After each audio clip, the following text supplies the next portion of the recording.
There it is. We're live. This is the Almost Sideways podcast. Let's roll it.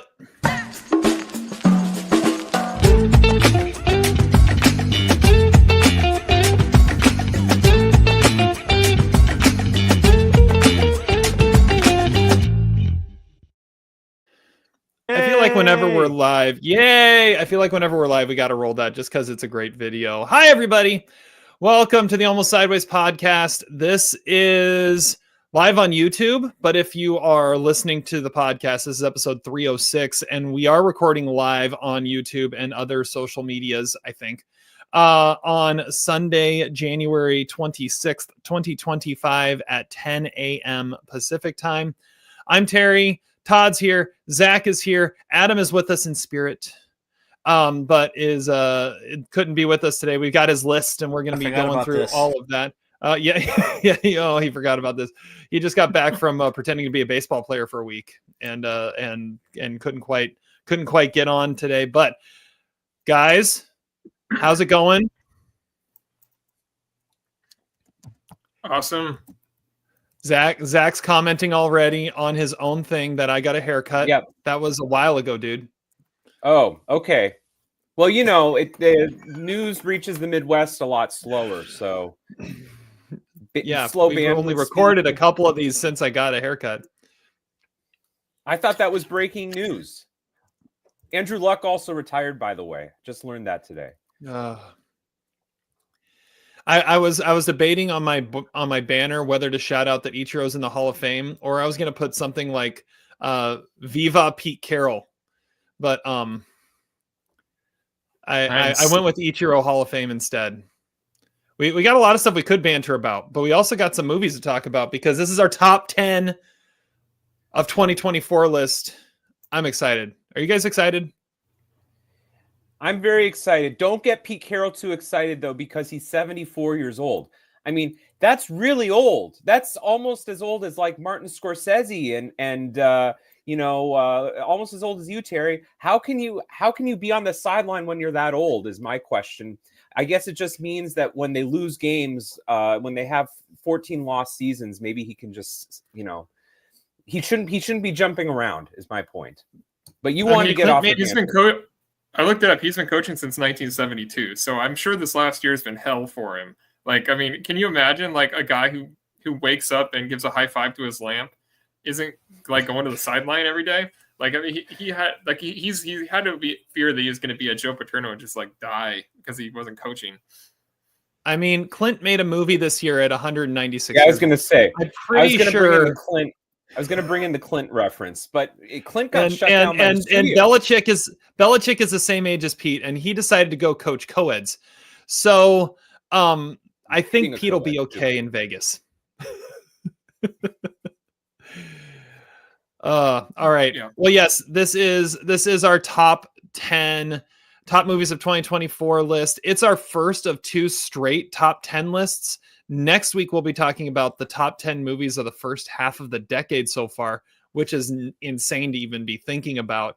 But we're going to be talking about our top 10 of 2024. But before we do that, Todd's got some prop bets for us that we're going to go over of things he thinks is going to happen today. So shall we reveal those, Todd? Oh, subscribe to our channel. Yes, that's good. Okay. So here are Todd's prop bets. Are you ready here? Todd's prop bets. So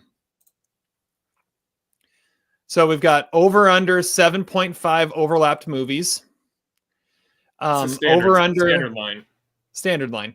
Over under 15 times Merlot is said or should have been said. That'll be kind of skewed a little bit without Adam here to say it, but it'll work. But over, you're going to say it for Adam, right? So if I was thinking I would. Yeah, okay, I could say it for Adam. Bet. If you're not going to say it for Adam, that line gets adjusted to like 9 or something. I mean, that really the smart money is on the under for that anyway. So for context, what Merlot means for those that are new to the Almost Sideways shenanigans, if someone Merlots something, that means it's higher on their list, and then and so we're going to table the conversation until it pops up on the person who has it the highest on the list. Okay, So over under 1.5 times Zach forgets to say Merlot. Oh, that's over ridiculous. That hasn't happened. Over under 90.5 minutes until Zach drops his first F-bomb. He usually waits a while recently. Over under 4.5 Best Picture nominees mentioned on top 10s. Over under 0.5 movies on a bottom 5 and a top 10. Ooh, yeah, that's happened a couple times. Over under 170.5 minutes of recording. That might go down a little bit without Adam on here because it's just a person that we don't have. These were written it could also go up. Got out. Why wouldn't it go up if Adam isn't here? I mean, now we can just rant. I'm not going to feel inclined to give Adam space to talk. So now I can just talk incessantly about how much, I love Challengers. Over under 11.5 viewers at its peak. We're currently at 3, so we're working on. At 7. I saw 7 earlier. Was it at 7? And then people just left immediately. I love that.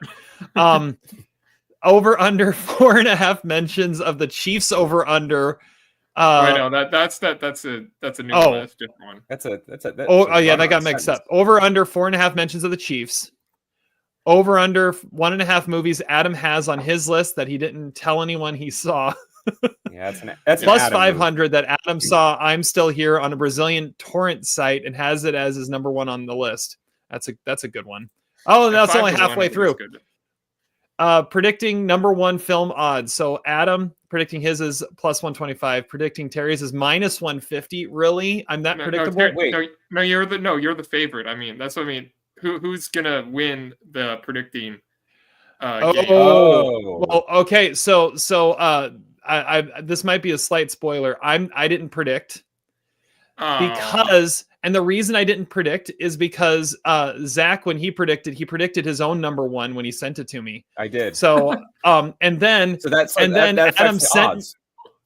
sends me an email. I'm like, oh, what's this email? Oh crap, it's Adam's list, and I know his number 1 now. So the only number 1 I don't know is Todd's. So I just didn't bother predicting at that point. But Adam's at plus 125. Zach is at plus 1,000. Todd's at plus 250. Are we revealing those before or after? We do it all. I think we reveal those at the end, and I have them all just for context. Yeah. I mean, if they get said, we can say like, oh, I mean, that was what I had predicted. Yeah. Or whatever, so yeah. Over under 2.5 times Zach tries to put a non-2024 film, a film he hasn't seen, half of a film, or a non-film on his list. 2.5 times. Don't worry. Low. Snack Shack will not be making my list. Don't worry. Over under 4.5 technical difficulties. We had a technical difficulty 20 seconds before we hit the go live button. So we're working on that already. Over under, and that might go up because of Adam not being here. He handles a lot of the technical stuff. Over under 1.5 times Zach has to check the stove. Over under 5.5 times with the movies with the in the title. Interesting prop bet there. Over under 3.5 lists for the most mentioned movie.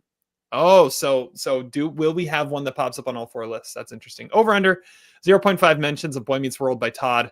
And minus 1,200, Zach says Ashley's list is better than Todd's list. Yeah. Well, the best thing about this is we can control all these. That's great. I mean, I really feel like I already set my timer for the 90.5 minute mark for my F-bomb here. I mean, if one of our 2 viewers wants to bribe me, I'm open to that. But this is wonderful. It's like we're full on like Pete Rose. I mean, we can really do whatever we want to make these props happen or not. What's with the plus 1,000? I think I know Adam's list better than anyone on this website, in part because I'm on Letterboxd and I see his reviews more often than you guys. The plus 1,000 line is ridiculous. Really, Zach, I think we might have a comment from Adam already. I think this might be Adam from the dreaded work phone. Oh, that's my guess. He's excited to see what makes all our top 10 lists of the year. Is this a burner account? Adam. It might be the burner account. Maybe Kevin Durant or something. Anyway, so he just watches us the whole time, even though he's not here. We'll refer back to the prop bets later on. What are we drinking today, guys? Zach, Agua Fria. Agua Fria. I do want to hear a little bit about Terry's experience during not No Shave November, Dry January. It's the same ballpark, but this is the last recording of Dry January. I know you've made it. You're at the end of the race. How do you feel? You know, it's been a spectacularly great month for our country and the world and college football. So it's very easy to not drink. Yeah, I mean, I don't know. It's just I've had a lot of like sparkling water. Like I've been drinking LaCroix on the podcast, and so every time I'd be like, you know what, I should have a drink. I grab a can of sparkling water, and it satisfies the. It's one of those where I feel it's like it's been easy, but at the same time, I'm ready for it to be over. Yeah, that's how I've been. Speaking of that, I have Topo Chico today. There's alcoholic Topo Chico. This is not that, but this is tangerine with ginger extract. Topo Chico. Can you say Topo Chico in an Adam Sandler impersonation? Topo Chico. Thank Todd, what are you drinking? Coco Chico. That's the Santa Claus. Well, I have stuff to do later, so don't have any alcohol in either. So I have a clamato juice, which is like clam tomato juice, and it has a kick. So I'm just gonna pretend that there's vodka or beer in it. So okay, Todd. Good. And if I need a pickup, I also have a Fast Twitch Gatorade Fast Twitch, which is an energy drink from Gatorade, just as like a thicker Gatorade. And I know like in Big Daddy, they're like, you have enough Coke Council, Mr. Kofax. Well, I also have water because I'm pretty much going to be representing myself today. So I have three things next to me. I don't know why I'm Big Daddy, but there you go. There you go. So you put me at the plus 1,000. What should have been the plus 1,000 is that this is an entirely sober top 10. Dry top 10. Yeah, we're going to go wild next week for the first half of the decade. If Adam was here, he would be drinking Maker's Mark. Probably. So. And I will lean into your stuff really quick. You know how I'm feeling old? You know how I'm getting old? Because Topo Chico with ginger sounded appetizing, and I decided to drink that over the leftover Mountain Dew I had from the movie theater this weekend.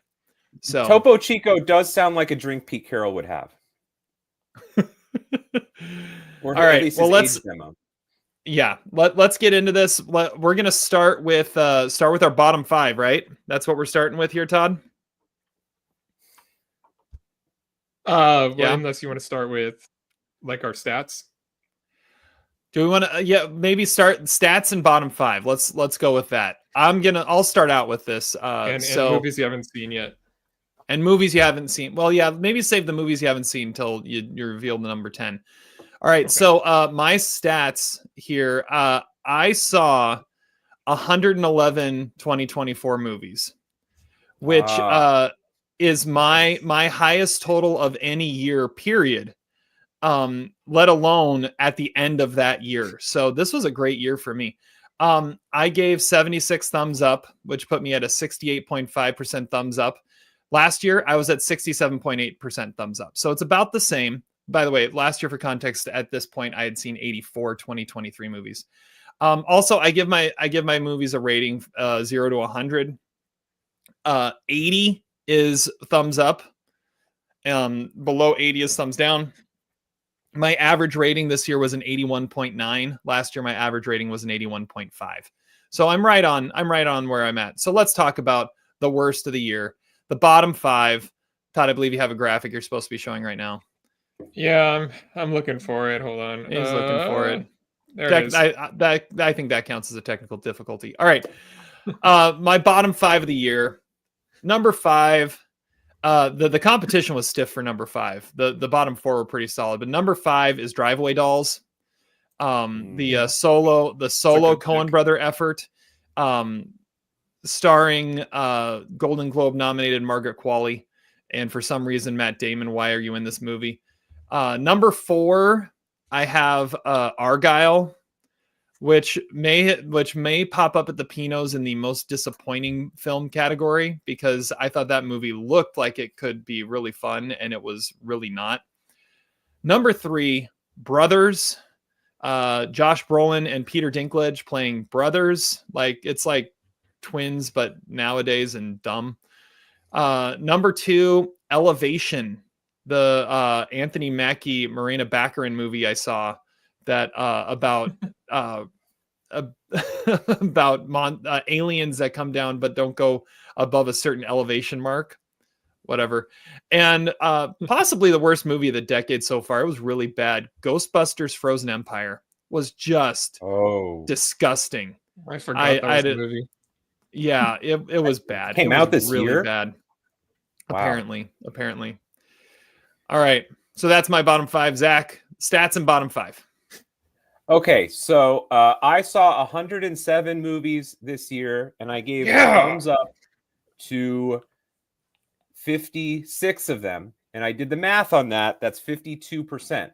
That's a pretty low percent. I saw a lot of garbage this year.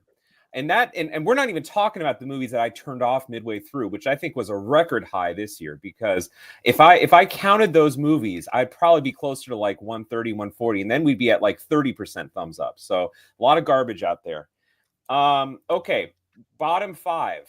And again, I say that with a caveat because I actually had the integrity to sit through all this steaming pile of garbage, and these are 5 films that I sat through the whole length through. Okay, bottom 5. Here we go. Number 5, Maxine. Now, Maxine maybe isn't a truly awful movie, but I had really high expectations for it, and Pearl was on my list of my top 10 list when that came out a few years ago. So part of that I can't totally divorce from the disappointment of it. But I really hated Maxine, was just so disappointed by it. Number 4. Where's Pearl? Pearl's always on these live broadcasts. She needs to be commenting on that. Pearl? What happened, Pearl? Why couldn't you have intervened and helped out this franchise? Okay, number 4 is okay, I'll just go with it. I'm gonna go with Maria. Now Maria is maybe pick. Not a terrible movie, but it was so long and indulgent. And frankly, Angelina Jolie didn't even get an Oscar nomination for it. Again, this is the third part of a trilogy that really let me down, because I was a big fan of Spencer. It wasn't on my top 10 list, but I also just was so bored by this movie, and it just I think it really did a disservice to Maria Callas. Number 3 is The Fall Guy. If you want to make all the ingredients of a movie that Zach will hate, The Fall Guy is a great entry for that. And then we get to my bottom 2. I think you guys know what they are. I hated both these movies with a passion. We've reviewed both of them. And they came out at roughly the same time. One of them both of them are truly awful. The question is, one of them is really bad, but the other one might be good in like 10 years as like a midnight cult movie. I'm going to go with number 2, Joker Folie à Deux, and number 1, Megalopolis. The reason being, I can't totally say that Joker Folie à Deux, at least a couple of the musical numbers were kind of interesting in it. And I liked the shot with the umbrellas in the rain. That was a nice shot in the movie. Megalopolis is a disgrace to humanity. And but I also can't deny that in 10 years... maybe we would deep dive it. So that's my bottom 5. I'm sorry. Do we have an over-under with Zach talking too much? I'm sorry. We can edit that out. That's good. I like it. I like it. Todd, you're next. All right. I'm not including like made-for-streaming movies that were just terrible, like Final Heist and Unfrosted. Those are trying to be bad, so I'm not including those. Otherwise, they would be on this list. My bottom 5... Oh yeah, film scene. I saw 210 movies. Holy crap! I was excited to beat Zach, and you beat me by 100. That's up from 153 in 2023. This is not sustainable. Like, I did the math. That's one new movie every 1.74 days. And I have 4 2025 movies, and we're 26 days in. So I have no idea how I got to 210. That's a ridiculous number. My thumbs up percentage is 54.29, which is up from 42.38 last year, which was a really low year. So that's 114 thumbs up. So I give thumbs up to more movies than Terry saw, I guess. So yeah, that's a lot. 210. I mean, I think that might now be. Yeah, it is now I saw 20 2016, I have 211 movies, so I'm one away from breaking my record. So my bottom 5 of the year. Number 5 is A Quiet Place Day One. That movie sucked. Oh wow. I thought it was like everything that made the first 2 interesting, it took away, and it was just crap. And I know that you guys kind of like that one. Number 4 is Drive Away Dolls. Yeah, like Terry said, it was garbage, and you can see why Ethan needs Joel there. Number 3 is Millers in Marriage, which is an Edward Burns directed movie with Monica Baccarin, or Marina Baccarin, not Monica Barbaro. I'm gonna get those mixed up forever. But yeah, so the movie was. Where was the prop bet on Marina Baccarin movies being in bottom 5s? Yeah, that's she's not even the main character. Juliana Margulies in it, Gretchen Mol. I mean, it's a great cast. It's a terrible movie. I kind of fell asleep multiple times. Number 2 worst movie of the year is Trap. Which forgot. Which I mean it's just like the yearly Shyamalan spot, except I did kind of like the one last year. It was like a 2-star movie that Terry had in his top 10. And my worst movie of the year, kind of by far, it was Kinds of Kindness, which was like, I feel like the movie was like 3 hours long and completely stupid, and I don't know, it was bad. So that's my worst movie of the year. All right. Well, I think I would agree with you about the last segment of Kinds of Kindness. That probably was the worst movie of the year. But yes, good lists all around, and I don't think any of those will be on anyone's top 10. I don't think that prop bet is hitting this year. Well, let's look at Adam's bottom 5. So Adam saw 141 movies this year with a 56% thumbs up percentage.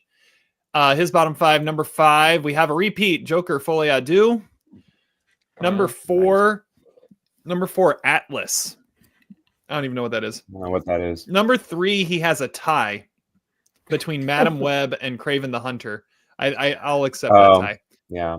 I was gonna put like someone trying to put a tie in their list on the props. Did you see it? Did you see Madam Web, Todd?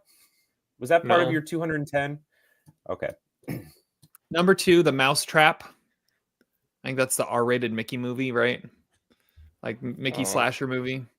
And number 1, Borderlands. That's his worst movie of the year. Did you see that, Todd? No.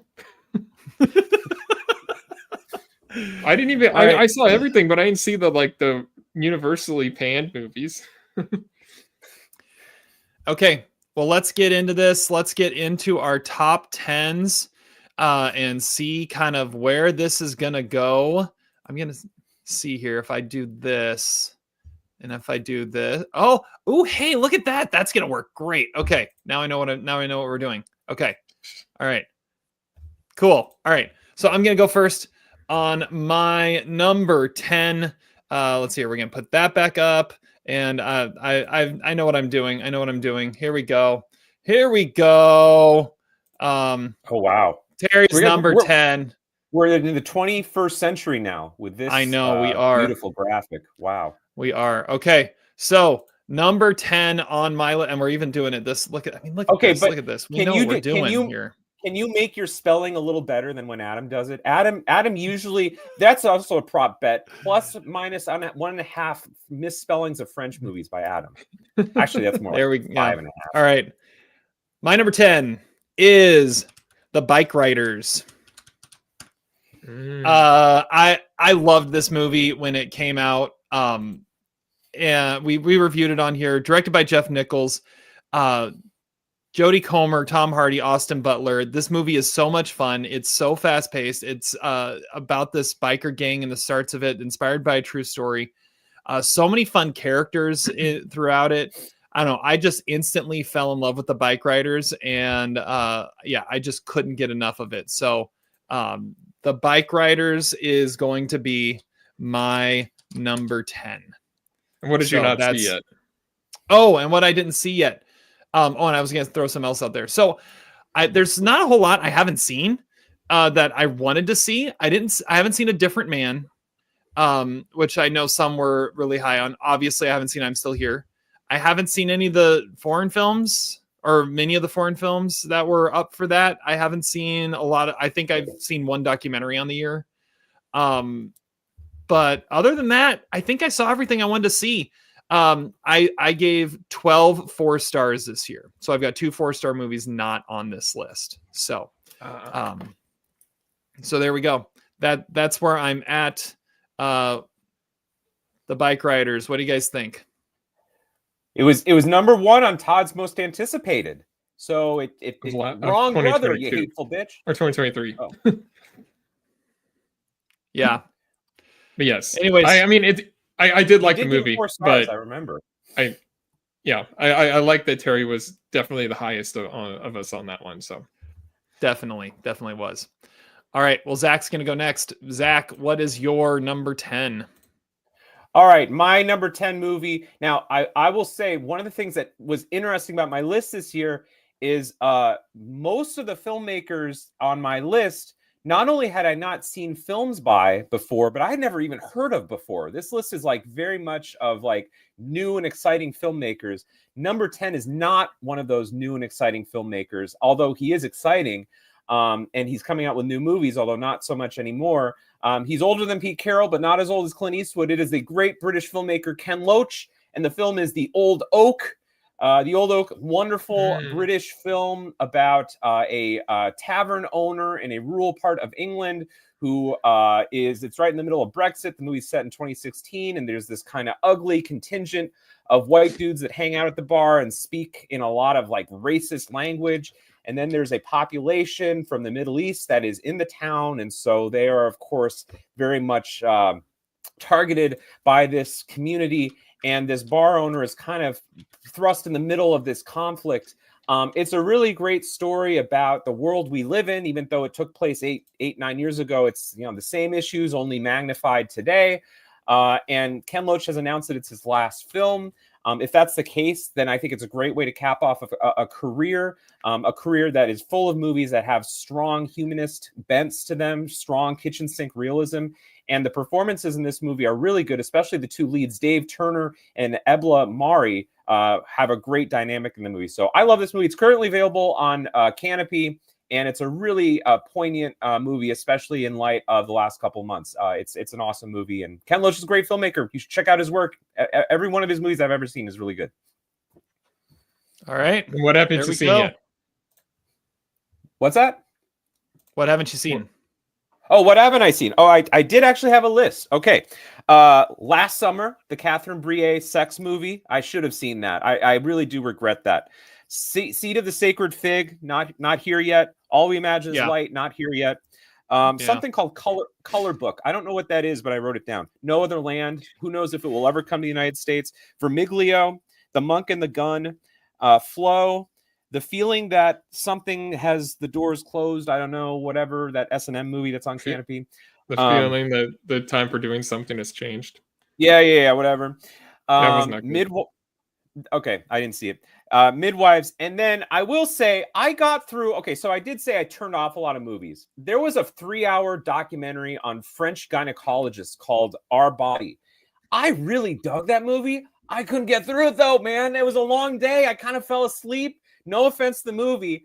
That's the one movie that I had to shut off because of my, my body, not our body. And I would love to keep watching. That was a really cool movie for like the first 75 minutes. So I want to keep watching that. I also saw A Different Man yesterday. Oh, and I didn't see the Donald Trump movie because I have no interest in it. All right. There we go. Moving on to Todd. Todd, give us your what I haven't seen top 10. Yeah. I saw, obviously a lot of stuff, mostly foreign stuff I didn't get to see. Evil Does Not Exist, I'm Still Here, Memoir of a Snail, Queer, Red Rooms, The Seed of the Sacred Fig, and Vermiglio. I did see No Other Land. That was pretty good, but not on this list. I do like that you guys have mentioned 2 the movies already, which the 5.5 is almost halfway there, over. And it's actually not going over. I think it's actually going under, but we're almost there. We're halfway there almost. We're a third of the way there. On number 10, my number 10 is not the movie. I actually had, my number 10 spot was really tough. I had 3 like legitimate contenders that are basically tied. I have like one that hits the Todd algorithm completely, one that's like a big awards player that I really liked, and one super under the radar movie that really hit me hard.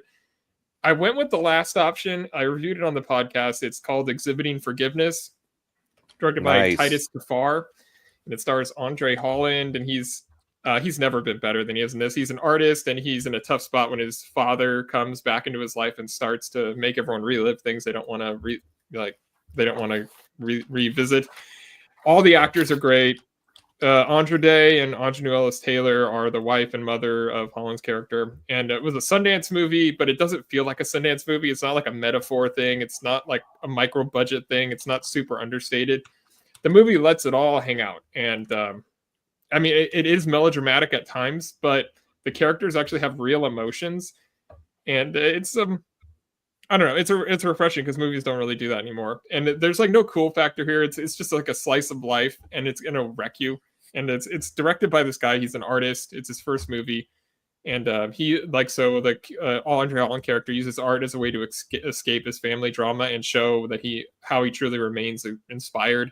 It's a phenomenal film, and it needs to be streaming somewhere because it was one of the most rewarding movies I saw all year, and it's just available to rent right now.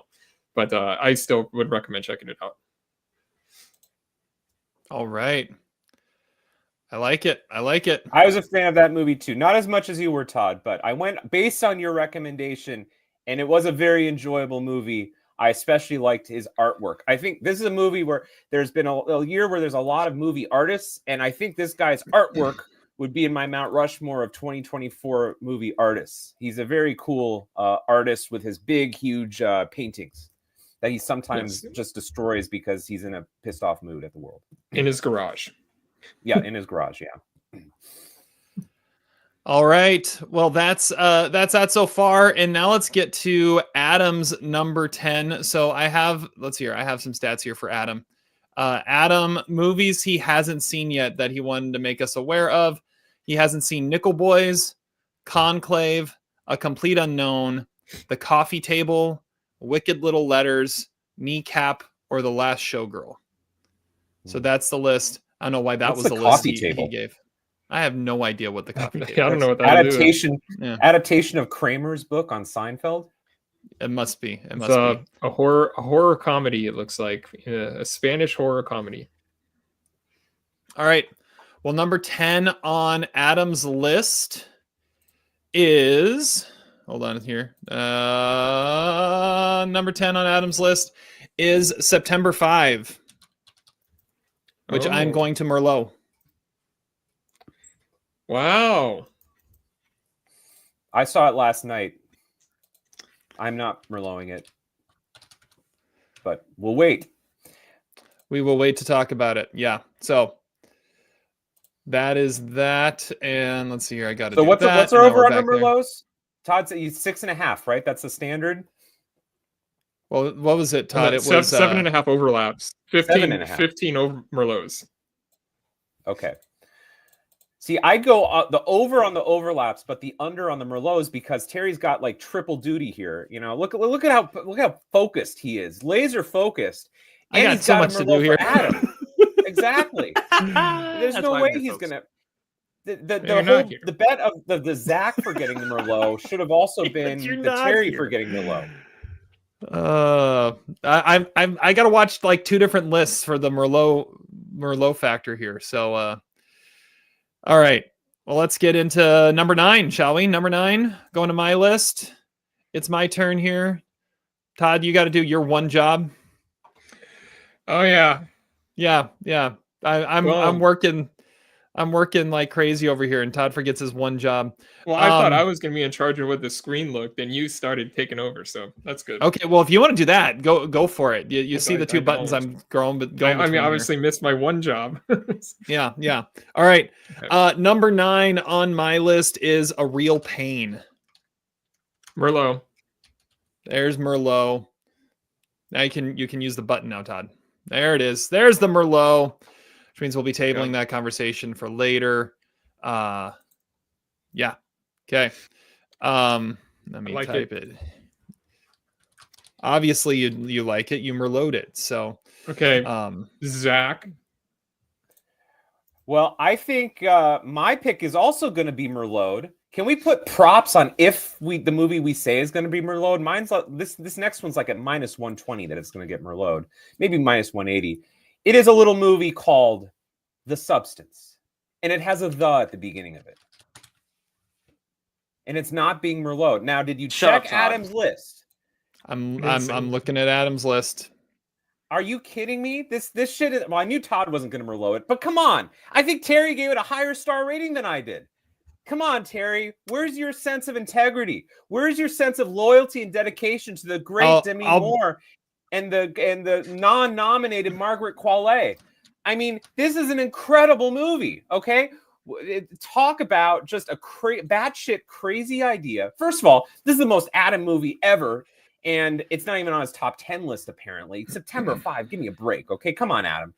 The Substance, amazing. I wasn't prepared to talk about it, so I guess we're going all off script here, because I thought for sure the shit was going to get Merlot. I guess I like it more than anybody else, which I guess kind of gels because it is directed by a French woman, and it's all about sexism. But I really love this movie, okay? Now, is it a perfect movie? No, okay? It has some flaws in it, all right? I'll give you that. The last 30 minutes is crazy. I did rewatch the last 30 minutes, and I don't hate it. It's just not as good as the first hour and 40 minutes of the movie. I mean, I think it just could have been trimmed a little bit, okay?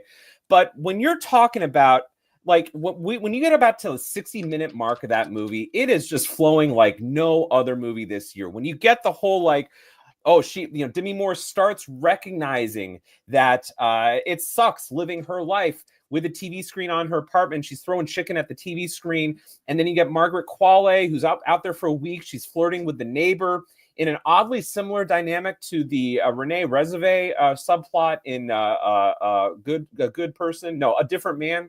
Anyway, I don't know why I said that. I think that The Substance is a really cool movie. I dug it really from start to finish. And Demi Moore is going to win an Oscar for it. Now, in some years, I would be a little critical of the idea of just giving a legacy award because the person's been in the industry for 40 years. I agree that this is Demi Moore's best performance, and it's her best performance not just because of what you see on screen, but because she had to sit in a chair for like 6 hours every day on set to put on those huge prosthetics.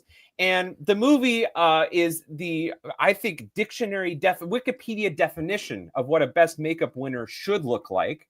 And it's funny, it's weird, it's subversive, it goes in different directions, it's gross, and it's completely and totally entertaining and absorbing. So, and my wife hated it, which made the conversation about it really, really fun. So I love it at number 9. I'm shocked and appalled that you guys don't have it on your list. Let's add another The movie to that ranking, and I'm here for The Substance. I think it's for better or for worse, will be remembered as one of 2024's most memorable movies.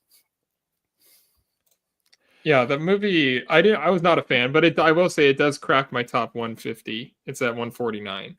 So, there we go. Yeah. Making progress. Wow. There we go. Yeah, the movie was a kind of a train wreck, and I was not into it. So, but cool. But the most glorious train wreck. This time last week, it was in my top 10, and then I watched some stuff. Yeah, that's what happened. Number 5, apparently. Apparently. All right, it's to Todd. Okay. My most indulgent pick on the list. My number 9 is Humanist Vampire Seeking Consenting Suicidal Person, directed by Ariane Louise Sees. And this is a French-Canadian movie starring the great Pinot-nominated Sarah Monpetit as I'm Sasha. giving you a ... dude. Okay, that's fine. She's a vampire, and she's kind of ostracized from her family because she doesn't want to kill humans. And her family's gonna like cut off her blood supply. But then she happens upon this young guy, Paul, and he's gonna kill himself. And they kind of come to an agreement, and he gets to take revenge on some people who wronged him while also agreeing to give up his blood. It's a pretty wild movie. Like, it's fun. It's a little funky, but it's dark. It's like if you took Warm Bodies and told it in the style of Let the Right One In, which is to say, it's totally my thing. It's far-fetched sort of, but it plays by the rules, and it does take itself seriously. No one knows this movie. The title, as Terry just said, is a mouthful. to recommend to anybody, but it's absolutely one of the best experiences I had at the movies last year. I actually I saw it on TV actually, but it's French Canadian cinema. This was the best one of those last year. It's Sarah Monpetit. I don't know if anyone actually knows who she is, but she's one of the most exciting young actresses out there. It's currently on Movie and available to rent. It's Pinot nominated, of course. And so, yes, Humanist Vampire, Seeking, Consenting, Suicidal Person. That's number 9. I don't think anyone else saw it. Well, I think Nicolas Cage looked at that title and said, "Why wasn't I in that movie?" And I think, yes, I think Sarah Monpetit's Pinot nomination last year now makes her mainstream. So I don't know if we can really say that she's under the radar. I feel like we need a Sarah Monpetit pick every year from here on out. I mean, we really love her movies on this podcast. We love French Canadian movies, and I have to say, I've never even heard of this movie. I think Todd loses a point for not telling me about it. Because now I just feel I did tell you about it. I told you really? I watched the great French Canadian movie. It was like, but I saw this in the first half of the year, I think. So it was a while ago. There were a lot of beers had been drinking since then, I guess. So maybe you forgot. All right. Well, moving on. Number 9 on Adam's list. Time for that reveal, and that reveal is Red Rooms. Almost made my top 10 list. Almost. Now, I know we said that we're not saying honorable mentions, but I'm just going to say this is an honorable mention of mine. I mean, I really enjoyed this. It was that close. And I'm a little sad that Todd didn't see it because it has some real Todd attributes to it. I did not watch this movie either. It was on my list. I didn't get to it. Well, yeah. I'll speak for Adam just real fast. What's cool about the movie? Okay, the movie starts out, you think it's just another like Anatomy of a Murder type movie because it's about a murder case, and the first like 20 minutes of the movie are really set in the French courtroom, which is just as weird and bizarre as Anatomy of a Fall. But then the movie drifts into a different direction. I won't spoil too much about it, but I'll say that it becomes much more of a character study, and it goes to some really dark places. And what I like about the movie a lot is that it's not so much about who did the murder or what the murder was or why the murder happened. It becomes more about the world and the environment that this trial has kind of elicited. And it's just a really cool story. And the performance at it in the middle of it is really, really good. So I'm glad it's being represented on our list. Hooray for French Canada. Woohoo. We got 2 picks. That should have been an over-under as well. On the prop bets. It's a very, very cool movie. And I'll just say best poker moment of the year. Another Todd, it's astonishing I didn't see it, but again, that's all I'm going to say about it. But yeah, cool movie. Good pick, Adam. Yeah, that's our number 9 is our French director and Jesse Eisenberg part of the Apparently. Yeah. They were in Poland though, not France. So did they get like a half point for that? Maybe like a couple hundred miles away. We could potentially go with that. We can go with that. All right. Cruising right along here. Moving on to number 8 on my list. And for that, we are going to A Complete Unknown. Nice. Anything? Nothing? Oh, I thought for a second there we might get more low on that one. Bueller. Yes, A Complete Unknown is popping up on my list here. This movie just completely astonished me in how well it was done and how great Chalamet was in this. Just completely disappearing into a role like that is impressive, and doing all his own singing, like that was it was great. We've had a few of these in the last few years, right? You had Bohemian Rhapsody where you saw someone disappear into the role, Rocket Man. But there was something different about this one. And I think it was, I mentioned it when I first reviewed it, I think it was because it was about the music. It wasn't really about him. And I think that really gave it a cool new focus. And yeah, I couldn't get enough of this one. I've listened to the soundtrack several times since, because I don't want to listen to Bob Dylan sing. I want to listen to Chalamet do Bob Dylan. Last night, Chalamet was the host and musical guest on Saturday Night Live, and he sang Bob Dylan songs. As the musical guest. Like this is no one does that. So there's a reason everyone's seeing it. It's because it's a really, really good movie and a really interesting performance from Edward Norton too. A surprise nomination from for Monica Barbaro, and who's awesome in the movie. Yeah, Complete Unknown's popping up on my list at number 8.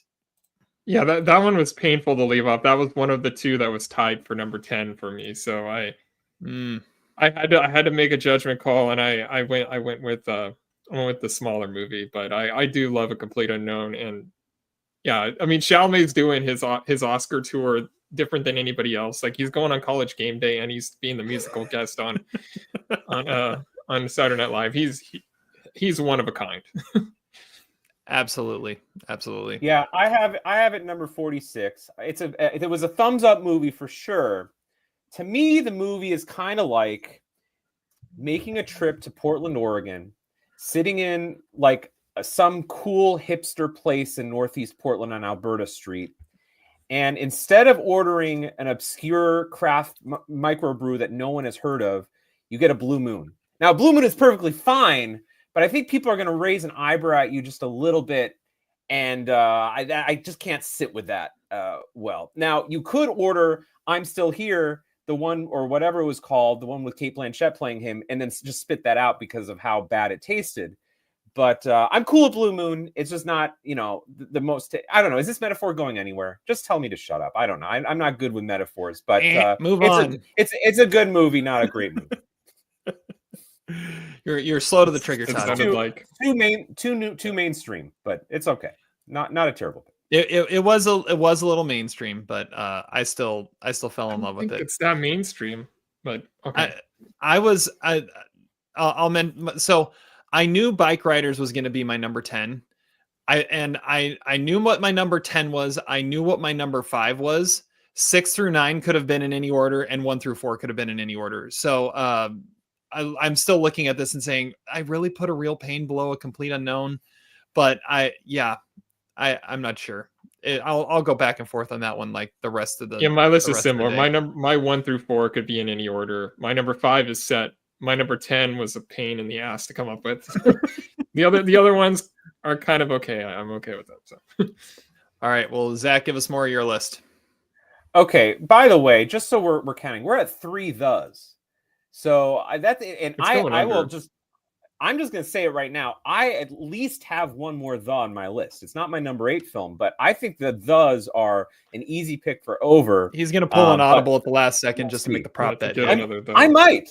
I was a big fan of, The Fall Guy. I love The Fall Guy. I'll put that on my list. Yeah, it's going to be on his bottom 5 and top 10.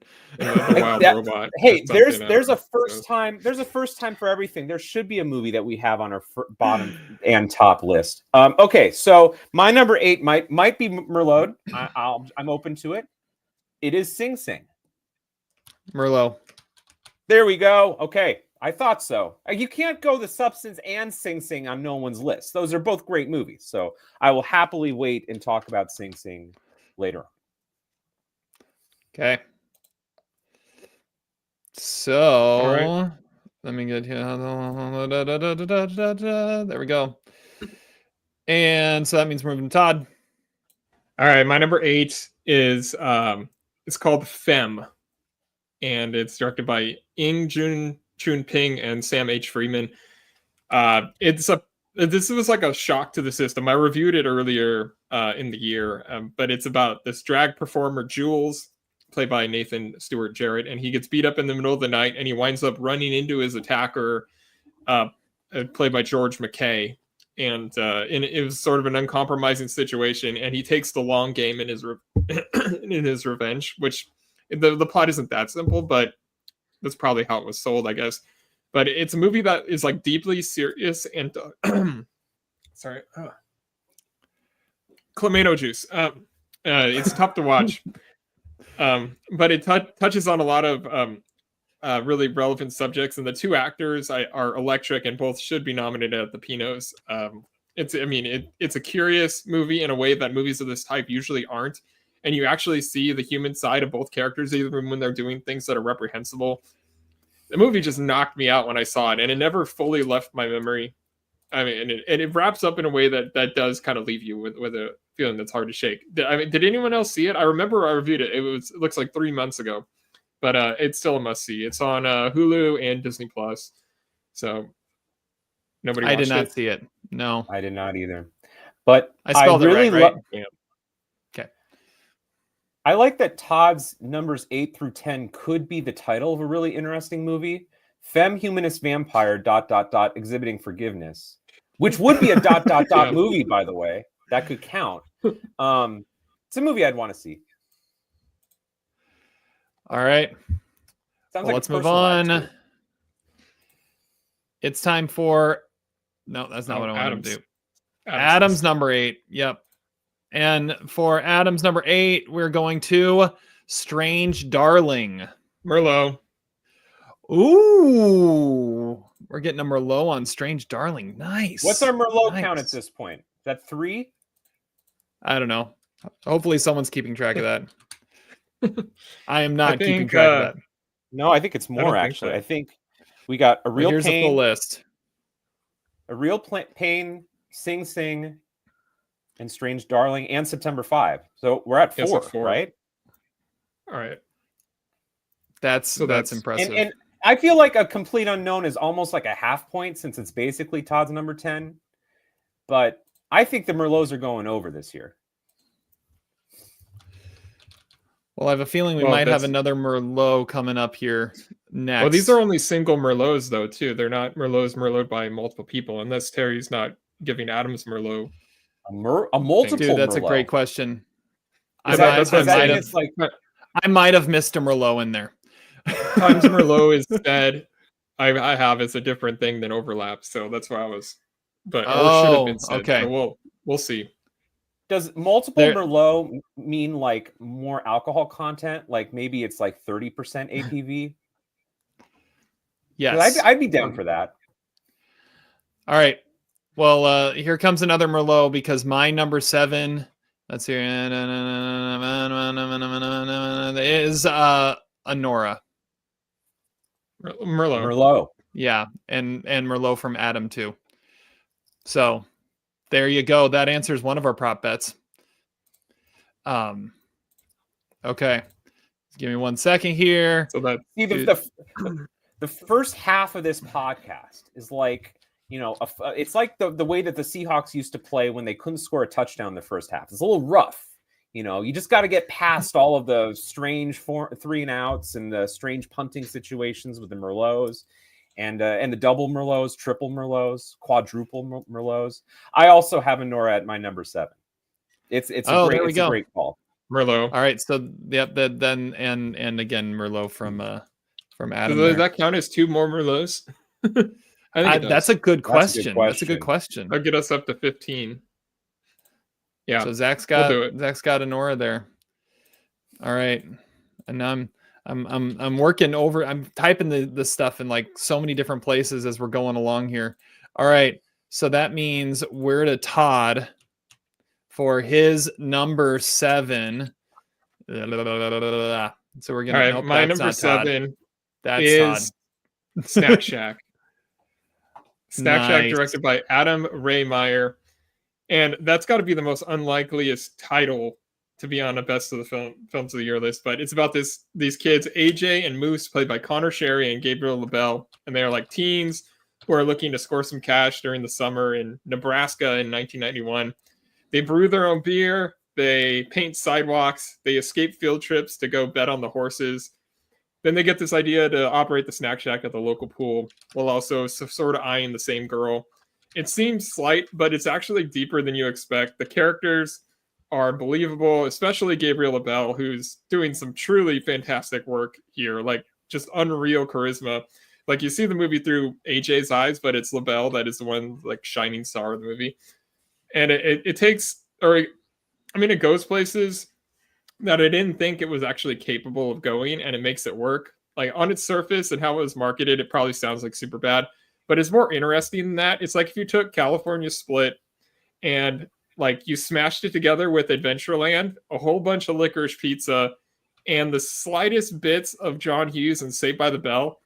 Like when I watched it, I absolutely texted like immediately a few people that I knew it was going to be their thing because I needed them to be on board with me. And because this is a movie that could be like I think it's a movie that could be like this generation's Dazed and Confused. Like I mean, it's a movie that will never not be relevant and it will never not be hilarious. It has a huge heart, and it was and nobody really saw it when it came out, but it could have a life if enough people get on board, which I am absolutely on board. I love this movie. Snack Shack is on Prime, and everyone needs to watch it.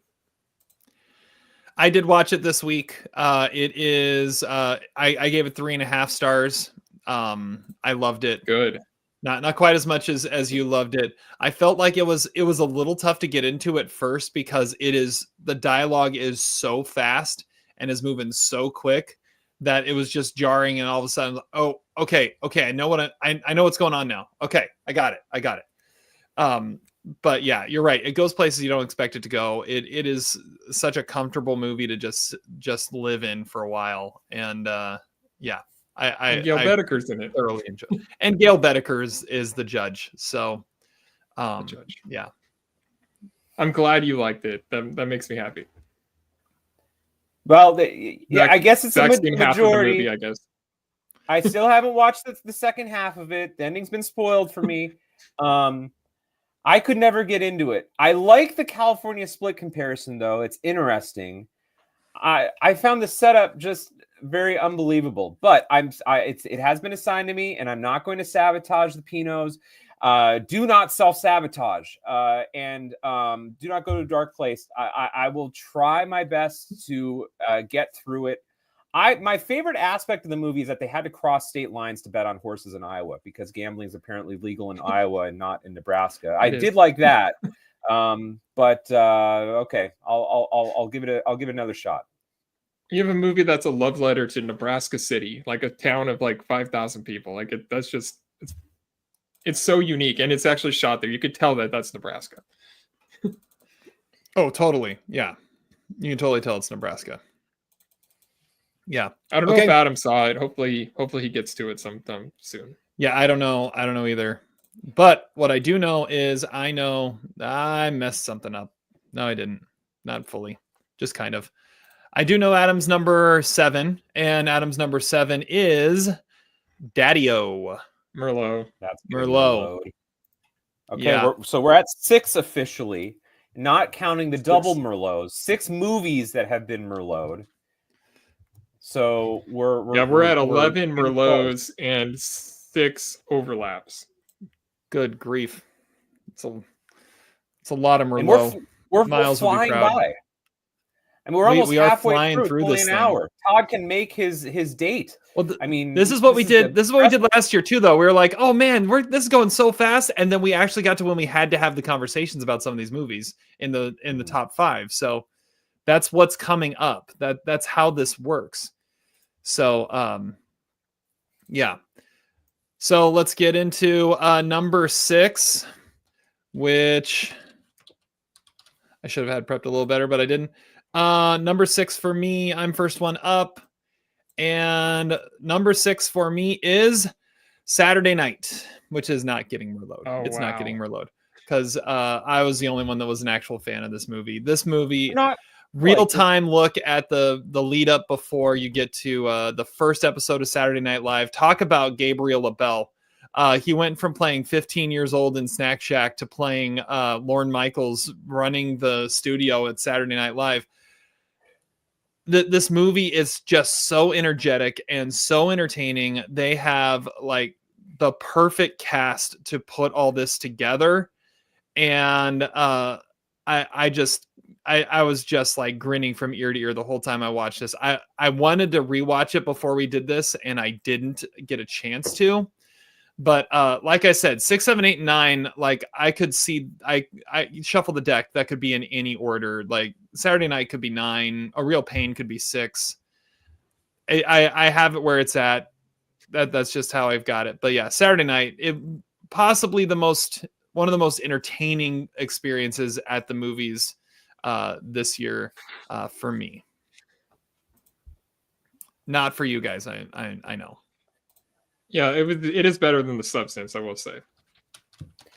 I have it I have it in my top 25. I'm not sure if I'm allowed to say that, but I was a fan of this movie too. I think I gave it 3.5 stars, and it is a really if you're just talking in terms of just like a chill, fun movie to watch and hang out with cool characters and like young Chevy Chase, young Dan Aykroyd, not so much young Gilda Radner because she's not in the movie very much, but and absolutely uncanny performances. I mean, if we're talking, best cast at the Merlots, or excuse me, the Pinots. The Merlots are like the anti-Pinots. They're like the, I don't know what those are, but this is an incredible cast with great impersonators. And shout out to Gabriel LaBelle. I mean, making quite he's now the new Sarah Monpetit, apparently. We have to have Gabriel LaBelle and he sounds French Canadian if you really think about it. Who would have thought when we watched The Fabelmans that Gabriel LaBelle was going to be the one to come out of that and be like, holy crap, look at this kid. I did not see that coming. I mean, he was great in The Fabelmans, but I didn't see this. I didn't see Snack Shack when I saw The Fabelmans. Gabriel LaBelle's girlfriend in that movie was one of the Mormon missionaries in that Hugh Grant movie.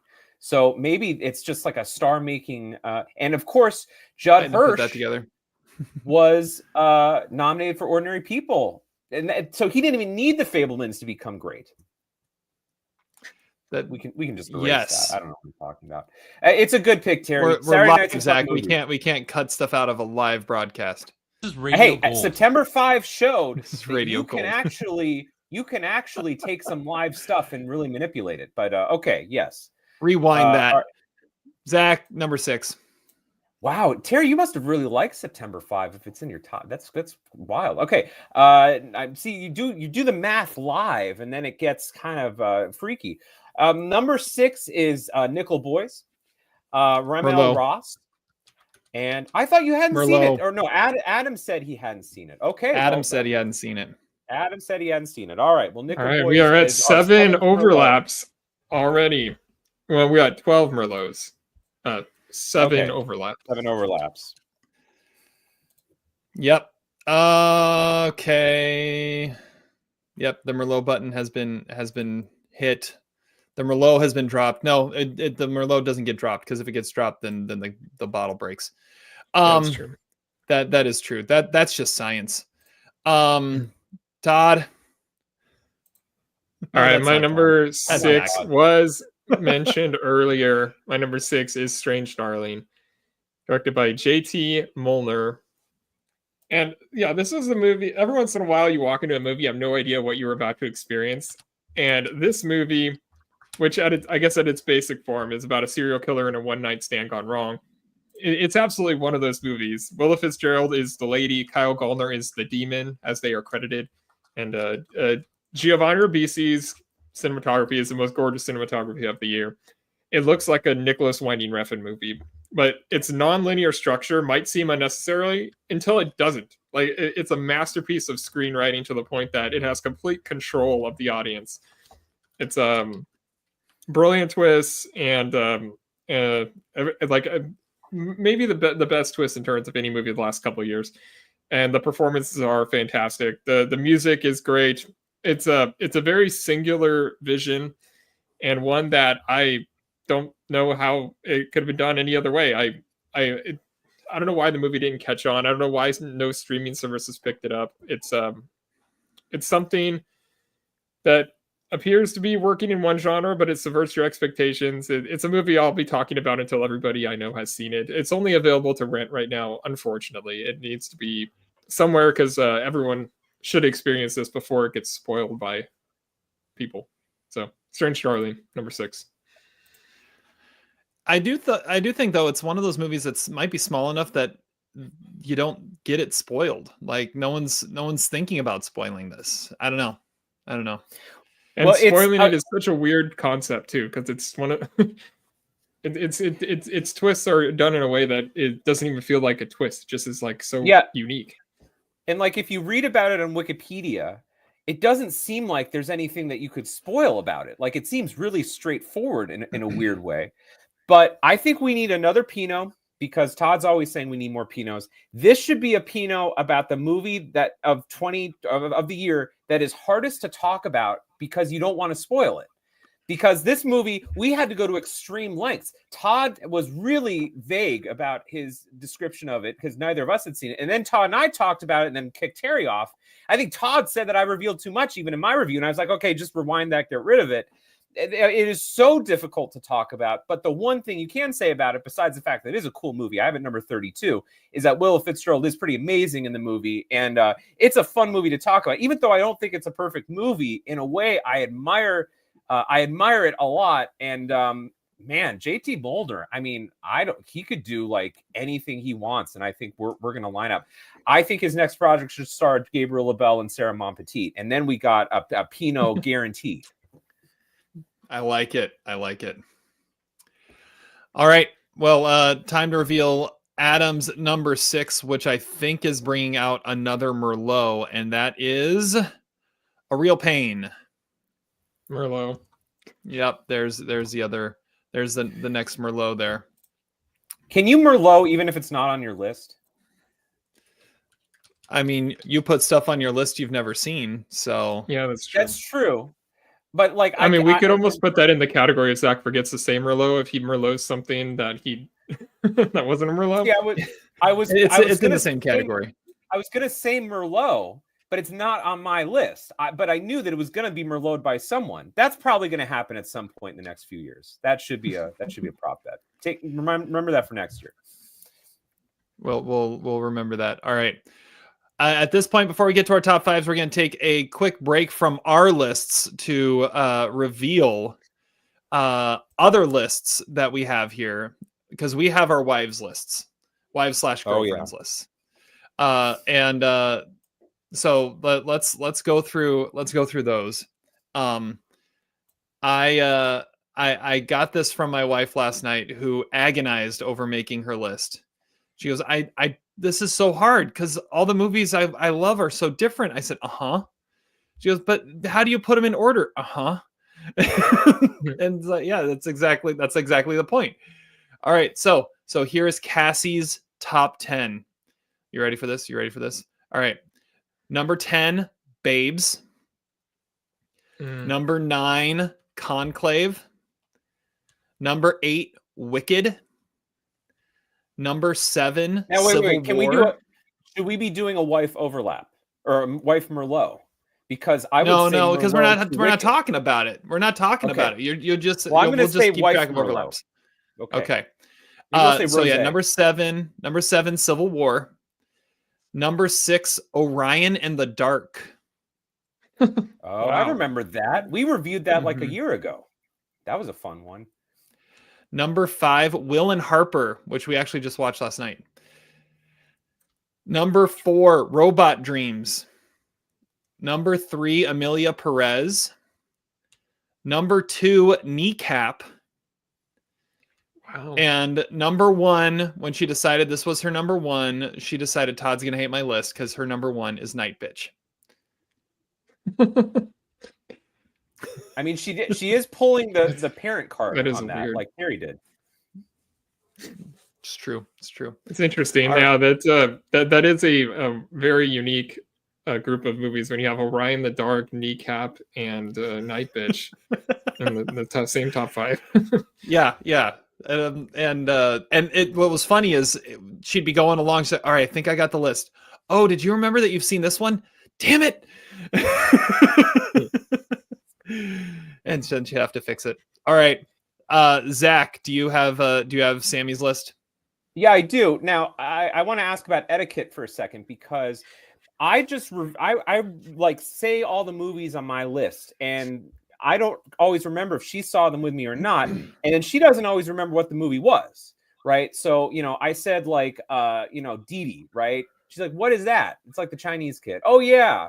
And then sometimes I have to say it again. So I don't know I don't know what we're doing here. Anyway, I'll give you my technique. My technique is I send her to the 2024 film list on the Almost Sideways website. And if she doesn't remember what a title is, she clicks on it and looks at the poster. Oh, well, that's asking too much of my wife. She would just laugh in my face. Yeah. I mean, I had to get this in under 10 minutes. Her life is too busy. Okay. All right. Number 10 is Anora. Number 9, Challengers. Number 8, now Challengers she liked a lot more than I did, and that was a nice fight. That was our number 2 fight of the year after The Substance. Number 8 is Blink Twice. Number 7, Janet Planet. Number 6, Wicked. Number 5, The Order. Number 4, Civil War. Another movie I didn't like. I'm shocked that I remember walking out of that movie and I thought she didn't like it. So I don't know what's going on there. That was on Cassie's list too. Apparently, it was popular with the wives. That's why I said it. We got to come up with a wife Merlot. Number 3, In the Summers. Number 2, My Old Ass, another movie I gave thumbs down to. And number 1, Nickel Boys. All right. It's a good list. Todd, do you have Ashley's list? Yeah, well, she doesn't have an official list because she doesn't watch as many movies, but she gave me some that she really liked. I have 6 written down. So I guess I'll start with 6. Number 6 is Babes. Number 5 is One Life. Number 4 is Cuckoo. Number 3 is Boy Kills World. Number 2 is Deadpool and Wolverine. And number 1 is Wicked. Nice. All right, I do have Adam's wife's list. So let's get to that one. So our Let's list, number 10, Bad Boys Ride or Die. Number 9, Alien Romulus. Number 8, Love Lies Bleeding. Say that 10 times fast. Number 7, Deadpool and Wolverine. Number 6, Challengers. Number 5, The Guardian of the Monarchs. I don't know what that is. I don't know what that is either. It's a companion piece to Coffee Table. Exactly. Number 4, Babes. It was a definite woman movie, apparently. Wow. Number 3, Woman of the Hour. Isn't that the Anna Kendrick directed movie? Is Babes the sequel to Babe? Like Twisters was the sequel to Twister? Are there multiple pigs in this one? Okay. Have you seen Babes? No, I really don't even know what it is. You and Sammy need to sit down and watch Babes. It was like this year's Joyride, basically. Yeah, it's like I thought of it. I think I compared it to Bros. It's like Bros for pregnant ladies. Only if Glenn Powell's in it. All right. Number 3, Woman of the Hour. Number 2, Blink Twice. One I've been trying to get Cassie to watch, but it's finally streaming somewhere we can watch it. And number 1, Kill. What is Kill? Kill? Isn't that like I remember hearing I know it's a Japanese movie. Hearing discussions of Kill. I don't remember what it is. It's like a Bollywood movie? Is it Bollywood? Maybe? It's a movie by like Kahashi Okamoto from 1968, but I'm assuming it's a different Kill. Yes, it's not a 1968 film. It's also not Righteous Kill. Yeah. A great Pacino De Niro movie. Okay, you guys can ponder that. I'm an action movie. I'm going to take my stove break. It hit the over. Congratulations. Okay. Zach's gonna go check I have it at stove. 1.5. You saw it and gave it 1.5 stars? No, I have his stove break count at 1.5. So he's gonna need to take another one. He's almost to his 90 minutes too. Oh, that's true. That's true. It's a good thing we're saying that when he's not listening. Yeah, we'll he also didn't. The minus 1,200 on him saying Ash's list better than mine didn't hit either. No. Oh, I didn't give him time to really think about it though. We'll circle back and maybe ask how he's feeling about the wives lists when he gets back. That'll be an interesting one to see what comes out. I'm glad I like crammed in some 2024 movies this week because that's what got me over Zach's total. I watched 6 2024 movies this week. Just to get in as much as I could right before we did this, so I was good to go. This is like the first time I entered the top 10. Anywhere? What? Is September 5 playing anywhere still? Yeah. It was playing in Auburn. I went and saw it there, and it had had a Q&A with the cast afterwards too, like a pre-recorded cool. Q&A. Yeah. So that was neat. We will discuss. We will discuss. Yeah. But yeah. Should we just go for it? He's taking way too long. This stove break. Dude, Zach. Yeah. Come on, man. We're live. Just letting you know we're live. Come on. Unfortunate day in Zach Salt's history. I That is a agree. It great is an poll. unfortunate day in Zach Salt's history. Yeah. Oh, there he is. He has returned. Was the stove on?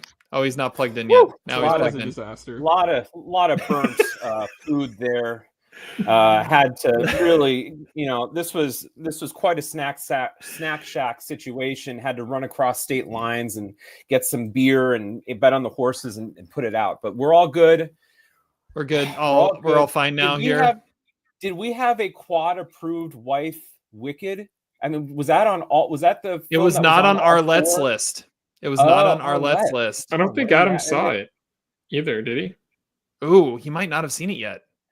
That one. That sounds like it could be right. And then Babes was 3 of 4, so I'll have to get because my wife Sammy on hasn't seen it.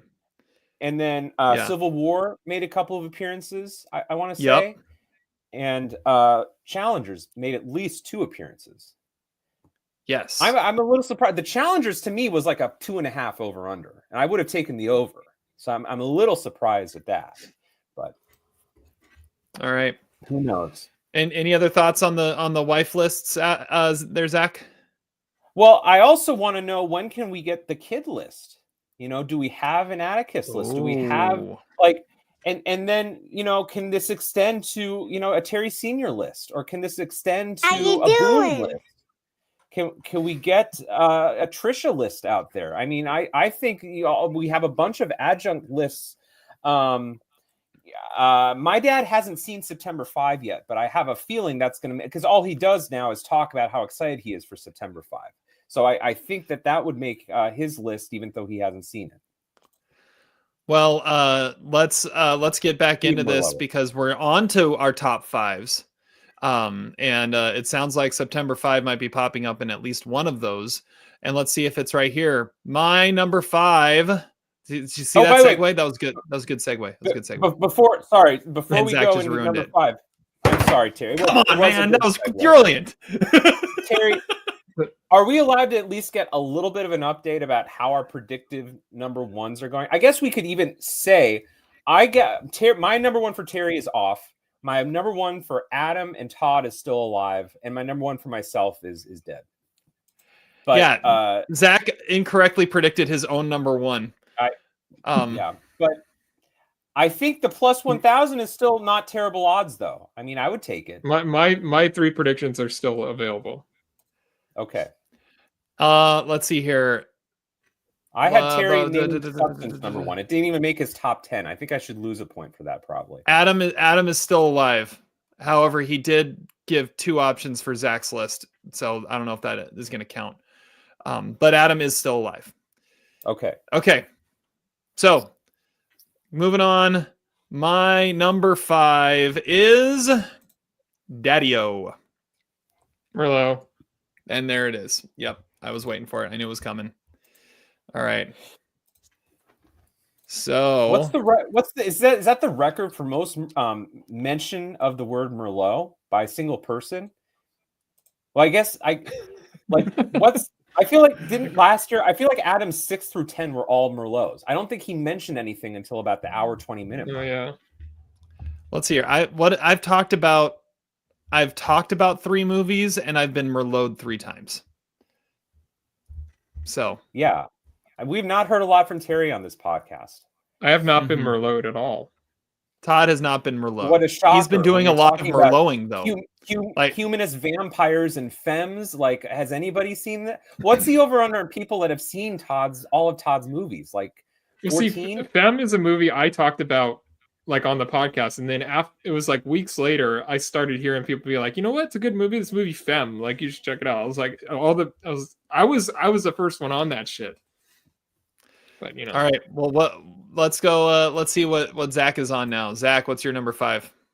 What is my number 5? I actually have to look and see what I wrote down. Okay, here we I'm go. pulling Good. an All right, audible. I'm glad.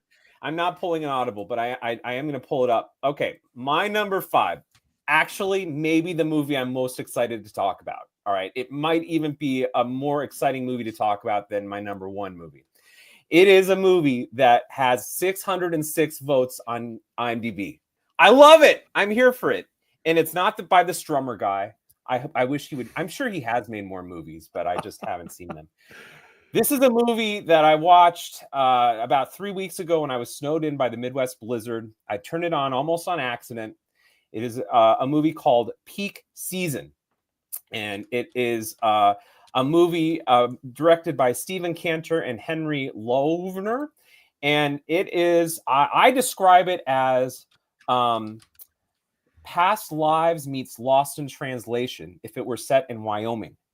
And it is about a yuppie couple, and they are on this kind of touristy trip to Jackson Hole, Wyoming, and they are about to get married.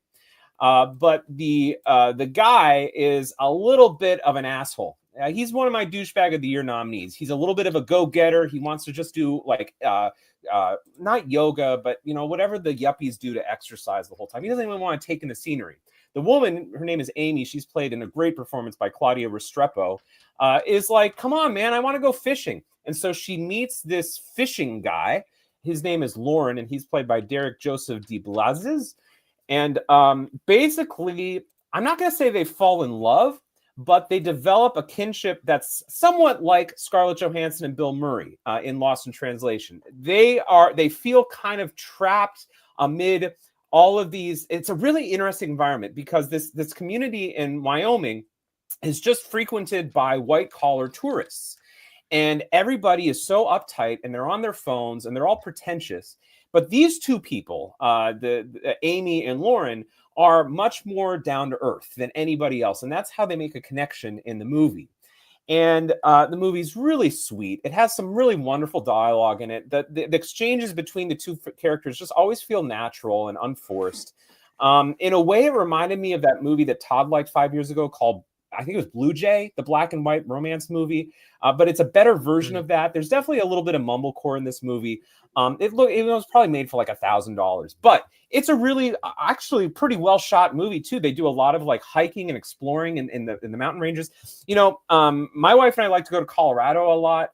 This movie is for people who like to go and explore the Rocky Mountains, and there's a real accuracy and realism about that in the movie. And because most of the time when you go to communities like that, only rich people are there. And the rich people don't actually want to see the wilderness. They just want to say that they went there and take pictures for their social media. So the movie captures that niche, I think, really nicely. The movie's 82 minutes long, doesn't overstay its welcome at all. You are surprised by how invested you are in the story by the end of it. It's really sweet. And it doesn't try to do anything great. It doesn't try to be Christopher Nolan. It's there. It's done when it's done. And I loved it. It's a movie that I can't get out of my mind because it was my discovery of the year. So the 606 people who've seen it, I know they love it too. You guys should check it out. It's a really great, fun, easy to watch movie that's just really chill and really well done. It is called Peak Season. I have it number 5 because maybe I'm trying to prevent myself from even having it higher, but it's a wonderful movie. I'm glad to have it on the list. The most interesting thing about this is that it's got Flo from Progressive in it. Yeah, so. It does have Flo from Progressive in it. She plays one of the rich white people who is friends with this fisherman guy. And she has a great scene at the restaurant. And I kept thinking, wow, Flo from Progressive, way to make a great appearance and support indie movies. But yeah, she might be a Pinot nominee. I don't know. We'll see it. But yeah, cool movie. You guys should check it out. It's really fun. All right, Todd's turn. Number 5 from Todd. And that's not available to stream anywhere, just rentals. No, it was on. Well, yeah, it was. I bought it on Amazon. It was like $4, but it was worth it. Great $4 purchase. Okay, my number 5 is Robot Dreams, directed by Pablo Berger, and I don't know. You don't really turn on a movie like Robot Dreams, which has an animation style that looks like 90s Nickelodeon show or something, and you think that you're going to watch like a movie, the one movie from 2024 that's going to make you cry. But that is this movie. It's completely free of dialogue. It's about a dog who lives in New York in the 80s, and he gets lonely, so he buys a robot to be his friend. And something bad happens. He loses his robot, and he leaves the dog to go through like the processing of losing your partner and trying to return to life without his robot. It has no reason to be about a dog and a robot, honestly, but it's sort of like BoJack Horseman in the fact that the animals are just animals for creative convenience, but the emotions are like real human emotions that he goes through. And as the movie went along, I just kept like shaking my head and saying to myself, this damn movie got me. It got me again. And it just kept doing it. It's adorable. It's beautiful. It's funny. It's so freaking charming. And I don't know. Like, we did a podcast about the songs that are synonymous with movies and scenes. September by Earth, Wind, and Fire is no longer a wedding reception song. It is forever claimed by Robot Dreams. Like, I challenge you to listen to that song again in the wild after watching this movie and tell me I'm wrong, because every time I hear that in any context, it brings me back to the emotions I felt watching Robot Dreams. It's the best animated movie of the last 15 years, and it's on Hulu and Disney Plus. It's number 5 of the year. Wow. I watched this week. It is really good. It is an amazing movie, and it goes places you don't expect it to go. Like, it feels like it's just a simple movie, and then it goes there, and you're like, and by the end of it, you're like, oh man, that just lured me in and got me in a way I didn't expect it to. That's what I'm saying. I'm just like, this damn movie. I mean, it was playing with me, and it knew it, and it works. It works so well. Yeah, I watched it too this week. I have it in my honorable mentions. I told Todd it's infectiously likable. It's impossible to dislike. It is kind of a weird BoJack Horseman Zootopia world, and part of the charm of the movie is seeing how like the different animals function. Like, there's an octopus that plays drums on the subway. That's like one of my minor characters of the year. Quite honestly, I want to know way more about that octopus. Todd, if you think about it, the movie has almost the same story as The Umbrellas of Cherbourg. Like, it's kind of a great romantic movie. It's also the best breakup movie, I think, this year. Like, Challengers can suck my dick. John Voight is a slap in the face. Robot Dreams absolutely gets to you if you think about, like, relationships. And I don't necessarily think it's a romantic movie or a romantic relationship, although maybe it is. But, like, it's a pretty profound statement about the ephemerality of, I don't know if that's a word, but like how time passes, and what you once thought would have been unthinkable bonds that would stay linked forever break, and then you live a reality that you would have never expected. I think there is something really deep about the movie, and I agree with you about September. That song now will forever be associated with that movie. I absolutely agree with that. Yeah, don't great leave pick. your robot. I'm glad you both were fans of it. Don't leave your robot on the Jersey Shore, okay? That's the real PSA of the movie, because that leads to real bad shit. Don't try to go to the Jersey Shore in December, and just play Earth, Wind, and Fire and dance in the park. It's real. Now the real question is, why did this end up being a 2024 movie when it was nominated for animated feature last year? That's the real question. Like, yeah, because it wasn't even limited release until like June. Like, I mean, it's like objectively a 2024 movie. I have no idea how it was eligible last year. Yeah, come on, man, come on. 15 best animated movie. So you're saying it's better than Anomalisa? Well, I can believe that. But you loved Anomalisa. I think it's the best animated movie since Toy Story 3. So 15 years. All right. Well, let's move on to Adam's number 5. And for Adam's number 5, I don't think it's getting Merlot, but it's a movie we were all big fans of that Adam was really a fan of, apparently. His number 5 is The Order. Oh, there's another the. So there is another the. That's That's pretty high for that movie, but yeah, I mean, that was one of the other ones that was in the running. My tie for 10th. So Oh, okay. so I So at almost least had it on my everything's been list too. mentioned. Nice. Everything has been mentioned now that was in the running for that spot. That's good. That's good. Yeah, I know we that was like, again, another one of those just great surprises of a movie this year was when we saw The Order, and like, that movie had no business being that good. And then it was. All right. It's strange to think that like Amelia Perez got 13 nominations and no one even remotely talked about The Order. Maybe if Netflix had picked up The Order and had really like put their money behind it, maybe, because there's no one that would watch The Order and not really love that movie. And even though it's about a pretty dark subject matter, like, it's an impeccably made movie. And it's just hard. It didn't make my top 10 list because it didn't reach the heights of some of my other movies, but I guess it has a low ceiling in the sense that it's just well made. You can't deny that that movie is really impactful and effective. So I'm glad it's represented, and I wish the Oscars had represented it more too. All right.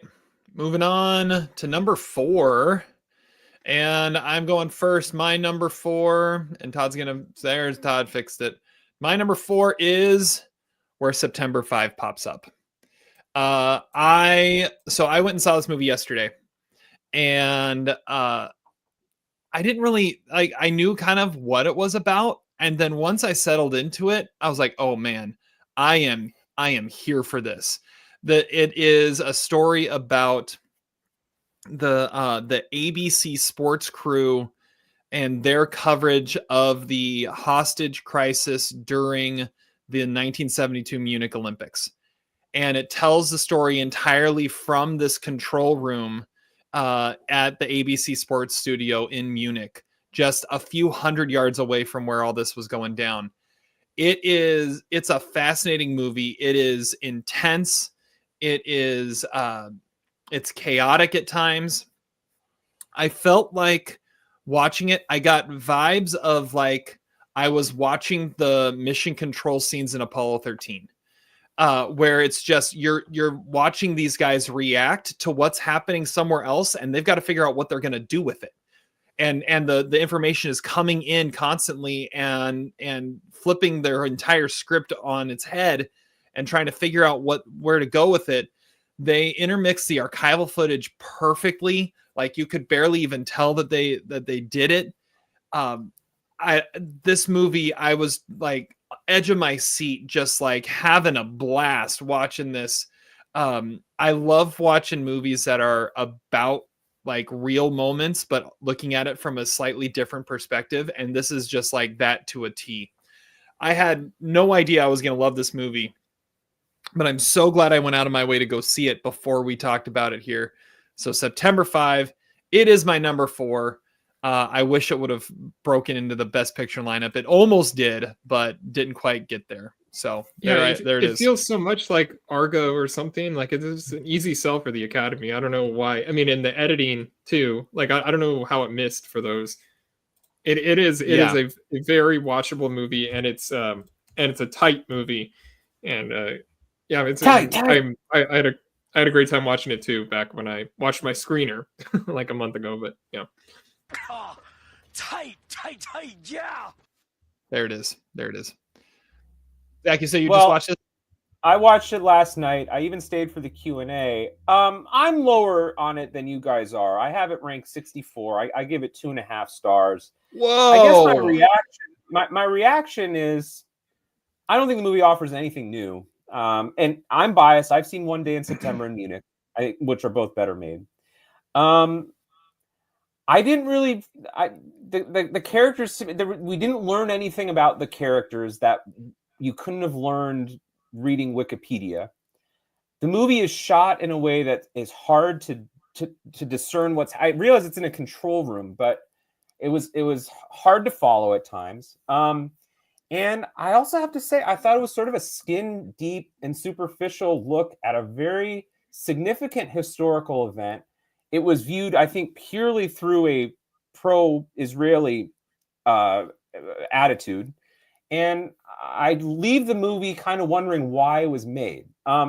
it's not to say that it's a bad movie, and I think I especially like my boy, who's the guy that was John Magaro. I mean, he's great in everything, but I leave the movie just thinking that there were better and more interesting and sophisticated treatments of this same event. Like even Spielberg's movie. I mean, there's a real say what you will, comic sex scene and overlong and overindulgent, but like that movie really delved into it. This movie is just kind of about a sports crew that happens upon this major global event, and I don't think the movie ever really moves past that. But it's not a bad movie. That's the point. That's the point. Yeah, you see like real time what's going on in that room. It's not like it's trying to be something more than that. It's not like it's trying to make a comment on it. It's like let's tell this group's story though that changed the landscape of media broadcasting. Right, and it says at the end of the movie it's the most watched broadcast of a terrorist event ever, but I don't understand. The movie doesn't have the weight to understand what the significance of it was, and I don't know why. Frankly, I think it tells the wrong story. The story should have been what actually happened to the hostages. I don't think these characters are particularly interesting, but that story has already been told. This story hasn't. Well, that's my criticism. Is I think it was better and more captivating and more complex, morally complex in these other treatments. And the only real interest of the movie is just like the John Magaro character, who's kind of on his first day and he makes a few mistakes here and there. But I've seen that in movies before. I don't know. I was also hoping for more from the Q&A, and I don't think they had anything interesting to say about the movie. So I don't know. I'm cold on it, but obviously I'm in the minority. It was on multiple top tens, so yeah, you wanted it to actually not be that movie. I had high expectations for it. I just thought I've seen a lot of movies like it, is what I would say. And I was hoping for. Do you like my comparison to Mission Control and Apollo 13? I feel like it had that vibe. I felt it had more of like a Paul Greengrass, like United 93, but the scenes at the flight control, which were good, but the best scenes in 1993 were the actual hostages, and I think I wanted that in the movie. I know that's not what the movie was. I can't criticize it on that behalf, but I couldn't help but think there was a more interesting story that could have been. That's why we have our lists, and it's not on mine. You're blind, dude. You're blind. I like John Magaro a lot, though. He's good in everything. The best revelation from the Q&A was that John Magaro's first film credit was being an extra on Munich, and now he gets to be in September 5. And I like how he said that, well, if Peter Sarsgaard is in it, I know it's not complete shit, which is a good quote. And Sarsgaard looked at him and said, you can't always go by that. You can't always, I like that. That was pretty good. All right. Well, Zach, give me what your number 4 is so I can criticize it. I don't think you've seen my number 4. I haven't talked about my number 4 on this podcast. I actually saw it the same day as my number 5 movie, Peak Season. And I guess the real MVP is the Midwest Blizzard. This is a movie that was kind of a revelation to me. First-time director, Alessandra La Carrazza. And the name of the movie is In the Summers. It is a semi-autobiographical movie about a pair of sisters, and their names are Eva and Violetta, and their father named Vicente. And it is told over the course of 4 summers. The movie is kind of in 4 parts. And it's a little bit like Boyhood, because the characters start young and then they obviously get older. And at the start of the movie, you see that the relationship is a little bit fractured. Okay, the girls live in Los Angeles. The dad lives in New Mexico. They just go out to see him for a few weeks every summer. And the father character is a real complex character. On the one hand, he's really doting and loving. And he's very, very excited to see his daughters. On the other hand, he's got some real flaws. He's an alcoholic. He's someone who doesn't seem like can have a consistent job. He's prone to outbursts of anger, and he doesn't always have a compassionate patience with his daughters. And over the course of the movie's really, it covers, I would say, maybe about 10 years. So it's every 2 or 3 years that the girls come back and see their father in New Mexico. And there are times when the relationship really is at its low point and deteriorates. There's even one summer when one of the girls doesn't come back. There's a distance between the girls and their father, and the movie, I think, is very like objective about that, and it's non-judgmental in a lot of ways. It's also about the process of staying with relatives, which I can understand. And a lot of times, staying with relatives means that alcohol is opened, for better or for worse, and that you go out and play games, and that you do a lot of airport visits.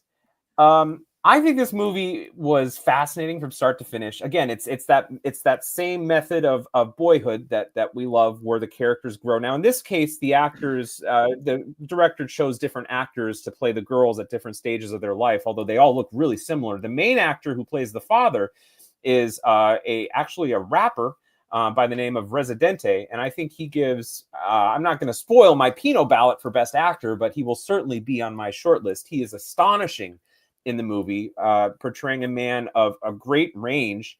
And he's not just some alcoholic loser. I mean, the guy actually has a lot of intellect. He talks a lot about science and math. He's very educated. And he's also someone who, we can't exactly understand what he's thinking the whole time. And the movie doesn't end in this kind of neatly tied up, everything is going to be okay sort of vibe, but it does it in a way that is, I think, really true to life. There are sections of this movie that are spoken in Spanish. And what's kind of interesting about watching the movie is that I turned on the subtitles. Now, I learned later that the director intentionally kind of what Steven Spielberg did in West Side Story. They didn't want subtitles to be on the screen. So it almost made me want to watch the movie again without the luxury of the subtitles. But I thought the subtitles were actually really important at certain times, especially in the first segment. But I love this movie. It was kind of a revelation. This director is a really exciting young filmmaker, Alessandro Lacraza Samudio. And this is a really powerful, awesome movie about the nature of family bonds and the complex relationships of parents and children, especially as the children grow up and do things that maybe the parents don't expect them to do. And there's a sort of repetition in the movie that I really like too, a sort of formula, because you see the same sort of characters and locations throughout each section of the movie. So I love this. High ranking for me. This is my number 4 of the year in the summers. Check it out. Really powerful, awesome movie. Have you guys seen it or heard? I like the movie too. It's my number 50 of the year, but man, I mean, Teenage Girls and Zach, just like boom, top 5 of the year. I don't think it was that coming of age profound. movies. I like coming of age movies, regardless of gender. This one happened to be about teen girls, although they do become old. They do get in their 20s by the end of the movie. People do age in life. But the movie is pretty good. It was nominated at the Spirit Awards. That's why I had seen it. Residente is nominated for like breakthrough performance or something. It's a good movie. I guess it makes sense that you would like it, but I mean, looking at your list, I mean, saying that's better than Nickel Boys is a little nutty. But I guess, I mean, I'm here for it. Whatever. All right. Well, Todd, what else are you here for? What's your number 4? Number 4 is A Real Pain, directed by Jesse Eisenberg. And part of me wants to put this number 1. It's the movie from 2024 that is most my speed and hits my sensibilities. Eisenberg plays this neurotic David who goes with his cousin Benji, played by future Oscar winner Kieran Culkin, to Poland to go on a Holocaust tour and see where their recently deceased beloved grandmother was before leaving for the United States.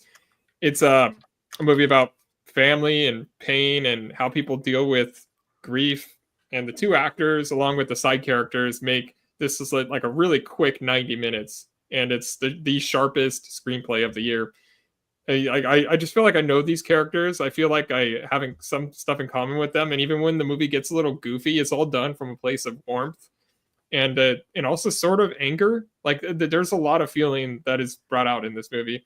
And has the best showcase of how different people travel and how you deal with uncomfortable situations when you're around people you don't know.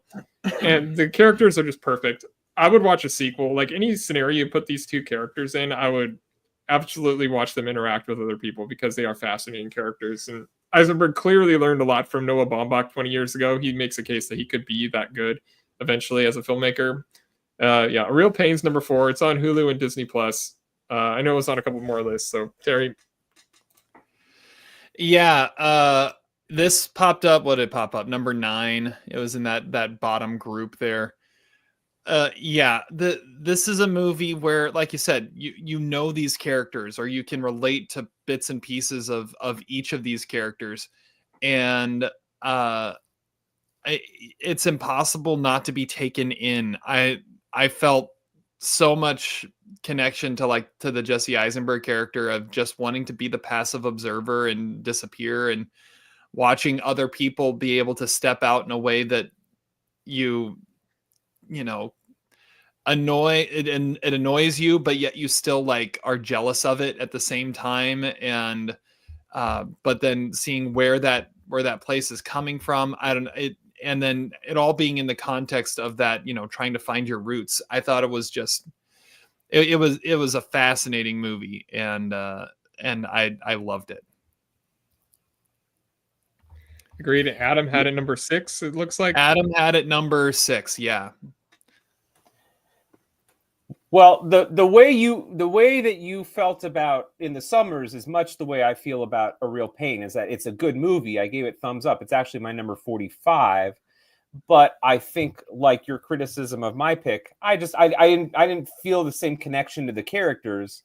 And I kind of felt like the movie, what I said in my reviews, I thought that there were more interesting people on the tour than the 2 characters that the movie chose to focus on.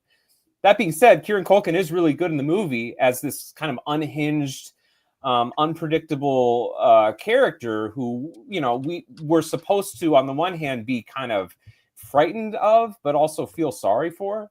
And my favorite scene in the movie is when they actually go to the grandma's house.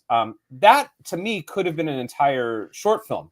The idea that they're in this place where, the neighbor doesn't speak English, and then the son sort of has to translate. That was a cool situation. I liked situations like that. I wish the movie had been more about their interactions with Polish people than their interactions with each other. That being said, though, it's a good movie. And when Kieran Culkin wins his Oscar, and hopefully thanks some interesting people, I won't have really any issues with it. Who's he going to thank? That's good. I mean, is he going to thank the cast of Igby Goes Down? Maybe Sigourney Weaver or who directed that First Years? Maybe Edgar Wright. Maybe a Scott Pilgrim shout out. Yeah. Uncle Frank. Pepsi. I forgot to say we are now at 5 movies with "the" in the title after Zach's number 4. So it looks like we are going to go over just slightly. Oh, it doesn't start with "the," but it does have "the" in the title. I see the technicality there. Yeah. Zach's dog did not like that train of thought that he was going on. He was experiencing a real pain. Yeah. All right. Well, let's move on to Adam's number 4, which is a movie we haven't had a chance to talk about yet. I think there were some mixed reviews on this one. Adam's number 4 is Love Lies Bleeding. Oh, there we go. I see. I remember that he loved that movie. He even lied and bled about it too. And we were very lukewarm on this movie, but we even said in our review, this is a bona fide Adam movie. It totally and it is was. A cool movie. I mean, it is a cool movie. To me, I almost regret. I have it on my list. Let me check here. I have it on my list at number 68, but I have a lot of respect for the movie. Like, it's a ballsy movie that takes some big swings and has some really fun performances. It does. Yeah, it was a fun watch for sure. And a total Adam movie. And I am not surprised it's up this high. Yeah. I think we need to nominate Ed Harris's facial hair for some sort of special Pinot. That's like the Gene Hurlshot Pinot Award for just great facial hair in a movie. All right. Time to move on to number 3. And number 3, it goes to me first. And for my number 3, we are going to a movie that's already been mentioned once. Sing Sing. and I don't think it's getting. That was my Merlot predicted number again. one. Yeah, it was my number one for a good majority of the year. It is it's a story of these inmates inside Sing Sing prison that developed this drama academy or drama group, and it kind of helps rehabilitate them as well as give them an outlet to show what they can do and to feel useful and to feel valued. Coleman Domingo is the lead, but really he's amazing in it, but the story of it is everybody else, because pretty much everybody else in the movie besides Coleman Domingo and Paul Raci are playing versions of themselves as they're rehabilitated former Sing Sing prisoners that came up through this drama group. The standout is Clarence Macklin, who helped write the movie. He almost got nominated for supporting actor for the movie.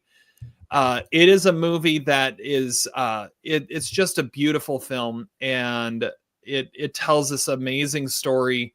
It has maybe the most like heartbreaking moment in any movie this year, when Divine G is doing his parole hearing, and then you have the Clarence Macklin's soliloquy is also a great moment too. Like there's so many great moments, great performances, and the story behind the movie just adds to the richness of how great Sing Sing is. So that is popping up as my number 3. Zach, I think this was on your list, right? Yes, it was my number 8.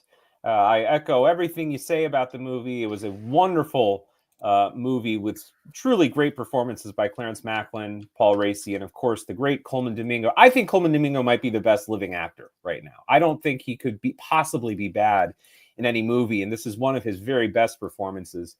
And actually, something that I think we mentioned in our review, I love the cinematography of this movie by Pat Scola. For a movie that's set entirely in a prison, in a dark, damp, cringy location, this movie looks visually spectacular, and the filmmakers find a way to make it more cinematic. I was worried going into this movie that it would feel very stage bound and very talky, and it never feels that way. The movie has a great sort of eye for the way that the prison is designed. Divine G has the world's greatest prison cell. I mean, if I have to go to jail, for insulting the events of September 5th, I'm going to go to a prison cell that looks like Divine G's prison cell, okay, with all the books and all the furnishings. It's terrific. The movie has just a real sweetness to it. I love the scene where I love how they do their exercises, maybe even more so than the actual performance at the end of the movie, when they talk about their greatest, what they would be doing or who they would be eating with, or their hopes and dreams.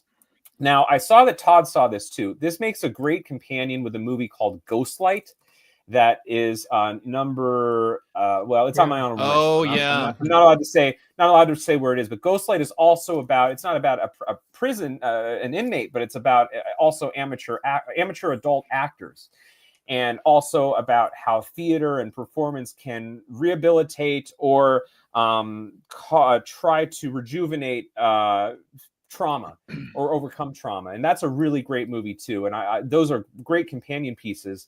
It's kind of interesting they both came out this year, but I'm a huge fan of Sing Sing. Shame on A24 for botching the campaign, because this would have been a slam dunk best picture winner. No one would have had any issue with it.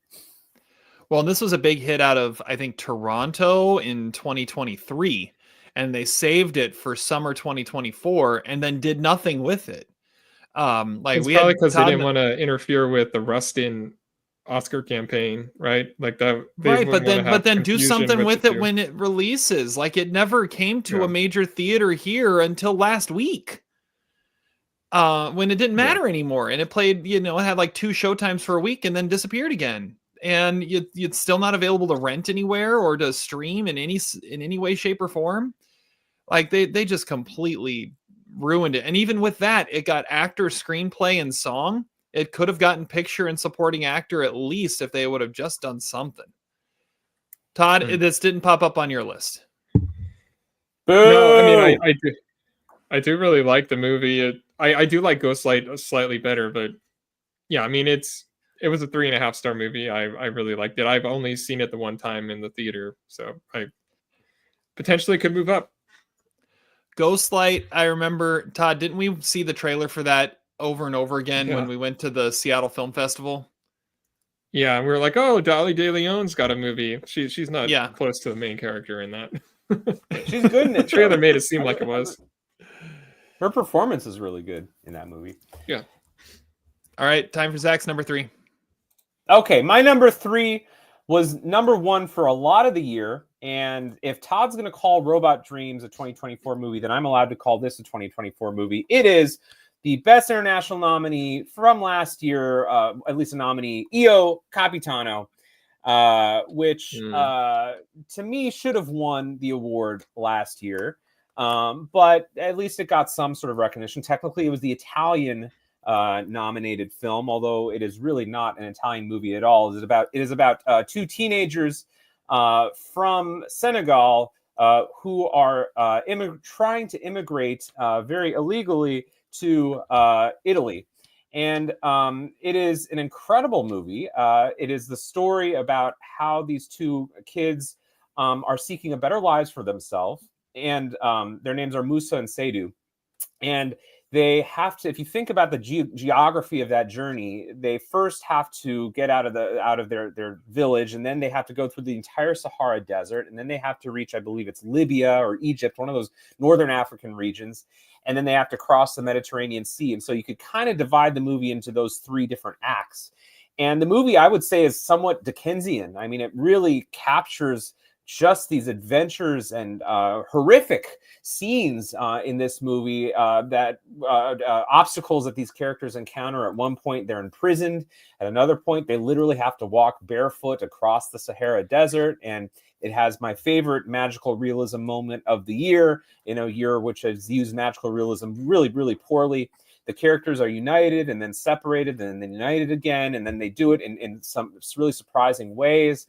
And then finally leads to this culmination where the title of the movie stems from one of the characters becoming literally the captain of a boat. It is just a tremendous journey from start to finish. It's, in a time when immigration and global flows of populations have become so insinuated with controversy and talking points and blame from global, around the world. It's always the immigrants that are the problem, right? I mean, this movie has a deeply humanistic and compassionate understanding of these 2 teenagers and why they're trying to immigrate. And I think anybody who is critical, who has those sort of, I think, demented worldviews that immigrants are the problem, really should watch a movie like this, because it makes you understand just how perilous and treacherous their journeys are, how much of a sacrifice they're making for themselves and for their families. And, it's also a really entertaining movie, too, from start to finish. So I loved this movie back when I saw it in March or April. And it's a movie that I hope more people can check out. It's also, for a movie that is a Best International Film nominee, it's a spectacular movie to watch. I mean, there's some incredible scenery in this movie throughout Northern Africa and then eventually the Mediterranean. It's a beautifully made movie, beautifully acted movie. And it's been on my mind all year, so much so that I own the Blu-ray. So it's a great movie. Check it out. Io Capitano. I don't know if it's 23 or 24. I'm calling it 24 because that's the year I saw it. And it's a wonderful movie. I'm happy to have it high on my list. Todd, you watched this, right? Yeah, it was signed to me, I believe. Yeah, but I like it too. It's in my top 75 or so of the year. It is a very watchable movie though. Yep. It's the kind of movie where it's only 2 hours long. It could have gone on for 2 more hours, and I wouldn't have had any issue with it. The movie's biggest flaw is that it ends too abruptly. I wanted it to go on even longer. I have not seen that one yet. I'll need to catch that one. Now, all right. EO is almost but it's not so I'm not counting that. That's a good point. I believe it translates to I am, so I'm okay with keeping that off the list, because I'm the captain, which becomes a significant line in the movie. All right. Well, now we're moving on to Todd's number 3. What do we got, Todd? Number 3 is Challengers. That's a Merlot from Adam. Merlot from Adam. So we're gonna wait for Adam's part.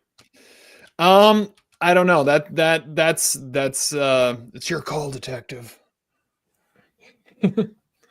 Sure, we can wait for when Adam has it on his list. Okay. And is that the 8th overlap at this point? If we're still keeping count, Yes, that is 8. way over. And Merlot, that is now at the line of 15. All right. Getting everything situated here. And The I think that's Merlots an throw me extra off because I Merlot. don't have time to actually do everything. It's like a Merlot and a quarter because the wives had it on their lists. That's true. They did. Okay. So that means we're going to Adam's number 3. And for Adam's number 3, Alien Romulus. Oh wow. Nice. That there you go. There's an Adam pick for you. He had that. He gave that 4 stars, or did he? I mean, if it's this high, he had to have given it 4 stars. I think he did. That is a pick. I like it. I'm at 3 stars on that. Let's see where it ranks. I have it ranked number 68. So Oscar nominated film, Alien Romulus. Makes top 10. I've seen a lot of the Oscar nominated films. Like, this is like the best I did going into nomination morning after seeing what got nominated. I'm like, okay, there's only a few I still need to watch. Like, outside of like the docs and the international stuff, there's only like 5 I didn't see. All right. Number 2 time. Moving on to number 2, and that is moving on to me. And for my number 2, let's see here, get everything ready. My number 2 is Nickel Boys. I just saw Nickel Boys on Friday. I really didn't know what this was until I went and saw it. And then I watched it, and it takes a little while to settle into what the filmmakers are doing because everything is told from this first person perspective from one of 2 characters. But then as you settle into the lives of these boys that are living at this reform school, which is really just like a slave labor camp, as it settles in, like, you are completely invested in their story and the story of what's going on with these kids and where's it going to go and what's it going to be. And you're just devastated at different times throughout this movie. And I don't know, this one hit me. Like, you look for those films that are just going to they're a Jim Valvano film, right? They make you laugh, they make you cry, they make you think. And this is one of those that kind of has all of it in there. And I just sat there when this one was over and just, wow, that is a powerful, powerful movie. And yeah, it again, another one that I think kind of got botched at the in its campaign at the Oscars, but I'm putting it number 2. This movie just completely blew me away.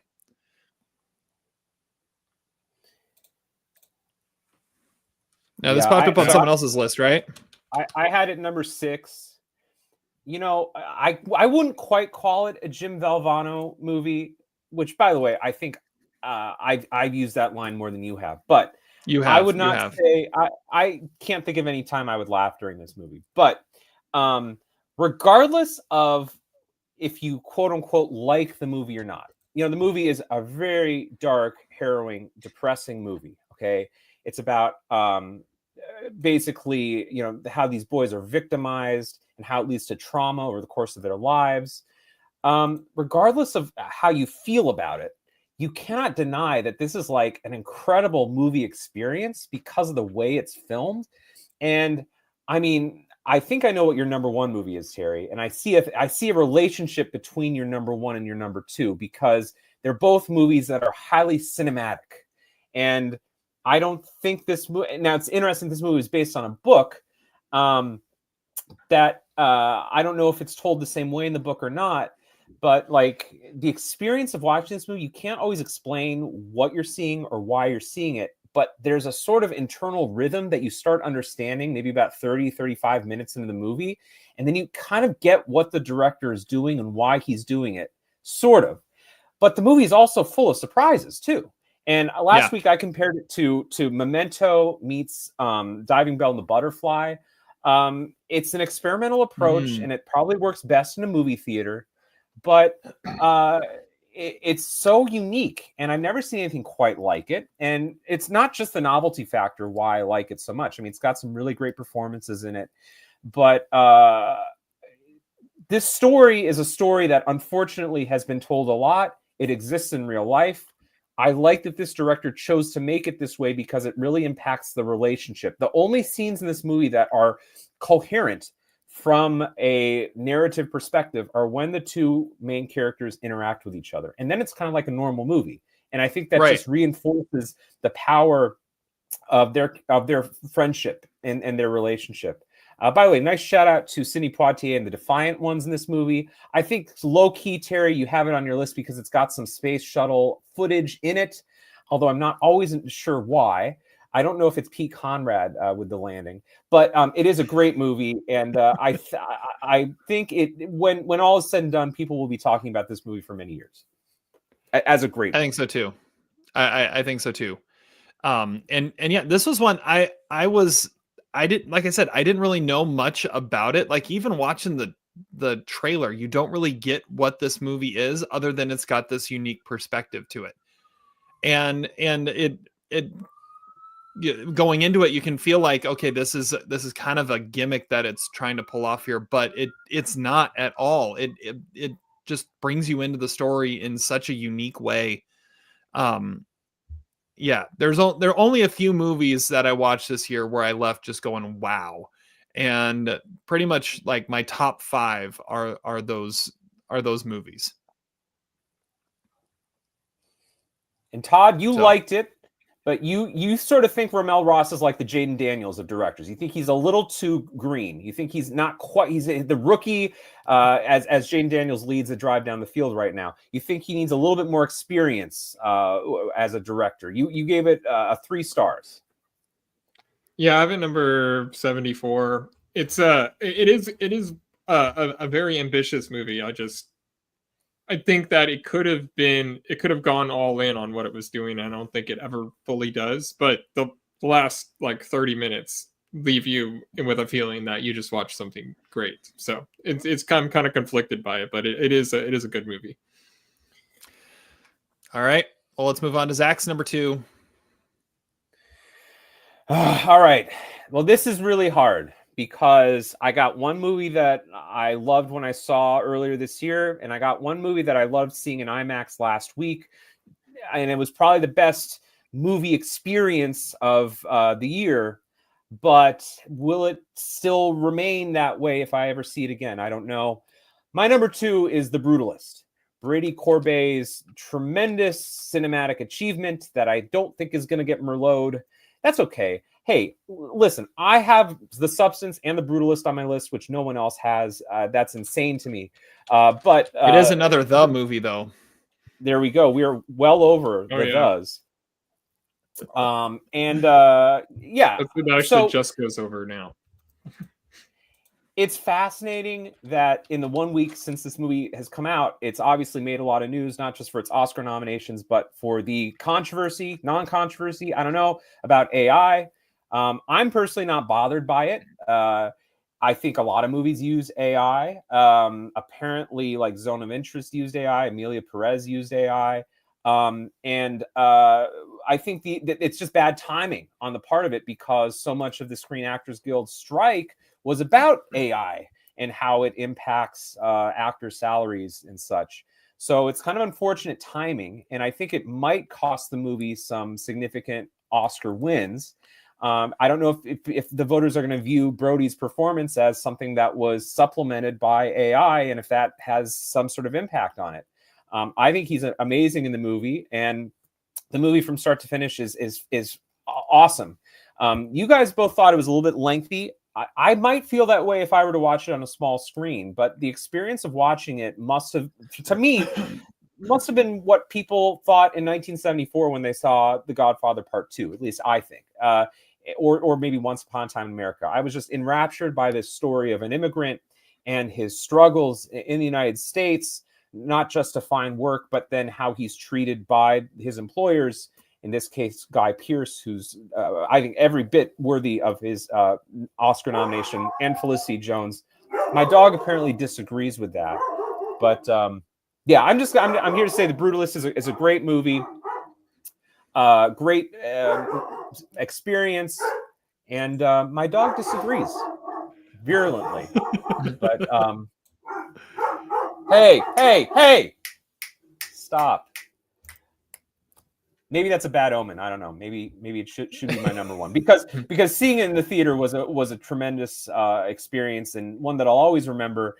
And a movie with a lot of complex themes and ideas that are far too profound for a simpleton like myself to try to infer or dissect in any meaningful way. So I'll leave it to the viewers. I'll leave it to people to decide with the AI debate, whatever. But from where I stand right here. Jim, Clint Howard would agree. This is a tremendous movie achievement, and I loved it. It's my vote for Best Picture of those 10 nominees. Yeah, I remember, like we talked about last week, objectively, possibly the best made movie of the year. There is so much going on in that movie, and it's doing so many things and trying to say so many things. I didn't think it was it's like too you long. with this. It's like you with this episode, Terry. It's got so many different things going on that it's hard to wrap your head around. You got the Merlots, the double Merlots, the AI. I mean, what's going on, And my only thing was it was like, this is a masterfully made movie, but I'm not getting, I didn't get the feels like I did with a Nickel Boys or a Sing Sing or a September 5, right? That's not how I reacted to it. If I watch it again, that might change, and it might be on this top 10 list because I realize that just how great it actually is. With all that said, it has stuck with me though. So there is that. Yeah, I have the soundtrack on my phone now. And I think I'm going to make the image at the intermission maybe my phone background. Best Pinot Award for Best Photo of the Year. It is a pretty great photo. Todd, where are you at? Are you allowed to fan. say where it is? You gave it 3.5. You liked it. Yeah, I mean, it was in the running for my top 10 for sure. It didn't quite make it there, but yeah, I mean, it is a monumental achievement and something I really respect, but I did not get as fully enraptured in it as you did. One comment fair. I forgot to make last week that it was like the first thing I thought of when I saw it. The niece, when the niece shows up, the niece that it doesn't Rafi speak. Mm. Yeah, I saw her, and I'm sure I've seen her in other things, but for some reason, whatever they were doing with her in this, I looked at her and went, "Whoa, that looks like a female Daniel Radcliffe." Like that was, and it was distracting every time she was on screen. I'm like, "Holy crap, that just looks like Daniel Radcliffe's face on a female body." I couldn't shake it. It was weird. That's an interesting perspective. Thanks, Todd. Well, Todd, tell us where you're going for your number 2. Number 2 is Anora. And so do I Merlot it for? Well, Adam's number 2. Yeah. Okay. This is yeah. So I guess this is on everyone's list. That is the quad right? approved. Was it on your list, Terry? It was. Yeah. So that we have one that is on all 4 lists. So that hit the over. Sean Baker. This is the best movie. The first time I watched it, I was just thrilled and surprised at how hilarious it was. But the second time I watched it, I really, really got it. and it's about Annie, played by Mikey Madison, and she is a stripper who gets herself into an extreme situation when she becomes the object of affection / an escort for the son of a Russian oligarch, Mike Edelstein. And they get married, and everything goes to hell. The side characters are the best of the year, like a Coen Brothers level collection of bumbling side characters, and the movie is just wild in the second act. Like right when the Russians show up, it is just comic masterwork. And Annie is a really complex character anyway. Like the first half is sort of like if you took like the Spring Breakers type of like idyllic like dream love story fantasy thing, but then it gets real, and I love those shifts, and I love the use of a slightly bigger budget for Sean Baker, and I love the cast. Originally, it was at 3.5 stars, but now it's a bona fide 4-star movie, and what I am definitely rooting for at the Oscars. And Sean Baker finally found the lane that crosses over from micro indie to mainstream filmmaking. It's still only available to rent, and it's actually in theaters again, but it will be streaming sometime soon. I think anybody's going to love this movie. Yeah, it's been a circuitous journey at the Oscars, because it probably was the front runner like 2 months ago, but then, you know, these other movies came out, and I think the reason, I agree with you, Todd, it's probably, gun to my head, it's probably my pick that is the film most likely to win at this point, because of exactly what you said. It's a really hard movie to not like. That's also why I think Sing Sing should have been more promoted by A24. It's also an impossible movie to dislike, but it's only 7 on my list because I disagree that I don't think it's Sean Baker's best movie. I think it drags at times. But what's interesting about that is I think that might be intentional, because the first act of the movie is all about it's dreamlike, and it's the fantasy, and it's exactly what happens when you fall in love, or when love first happens. It's like the robot and the dog, you know, they're dancing to September in the park, but then shit gets real. And yes, that's when the movie, I guess, drags, or in other words, gets really uncomfortable. But it's still funny. It's still funny in a very like Jonathan Demme, like, what's the movie, Jeff Daniels? Like the just uncomfortable situations that feel protracted, I think purposefully, which I admire about Sean Baker. I wish he wouldn't edit his movies. He needs a Sally Menke. Okay, someone out there needs to just tell him, you could have cut 15 minutes from this, and it would have been probably my number one. Yeah, like you guys said, this movie is a blast, and it is fun. It's funny. The characters, Todd, we mentioned it when we first reviewed it, but comparing it to a Coen Brothers movie is perfect, because that's exactly what it feels like. As Saquon Barkley runs wild all over the field. It feels like a Coen Brothers movie. But also has this heart to it, and this devastation at times that you don't know, you don't see coming, because it charms you into thinking it's something else. It's impossible not to love this movie and just be completely won over by Mikey Madison, and I mean, just Yuri Borisov coming along for the ride. I mean, this award season has to feel to him just like his character in this, where it's like, really, how did I end up here? Where am I really along for this ride? This is wild. But yeah, and Anora, yes, Anora was number 2 on Adam's list as well. Now I'm realizing that my predicted number 1 for Adam did not make his top 10. So that's interesting. So let's shall we get into this? Shall we get into the number ones? Yes. Let's do it. Are we talking about this, or are we just talking about it? Number 1, starting with me. This was tough. This was really tough. I'm kind of nervous now. I know. I for most of the year, Sing Sing was my number 1. And then I saw this movie. And the last couple days, there was a chance Nickel Boys was going to overtake it. But when it came down to it, I couldn't I couldn't dethrone my number one, which is Flow. The animated, the Latvian animated film that is it is just like the purest, simplest form of filmmaking that you just sit back and enjoy and experience as you watch this cat who is in some sort of post-apocalyptic world where the humans are all gone, and you watch this cat try to survive. There's no dialogue in it. As Todd said, it's not the only no dialogue animated film all about animals, but this one feels different, where Robot Dreams is like animals acting human. This is like animals being animals.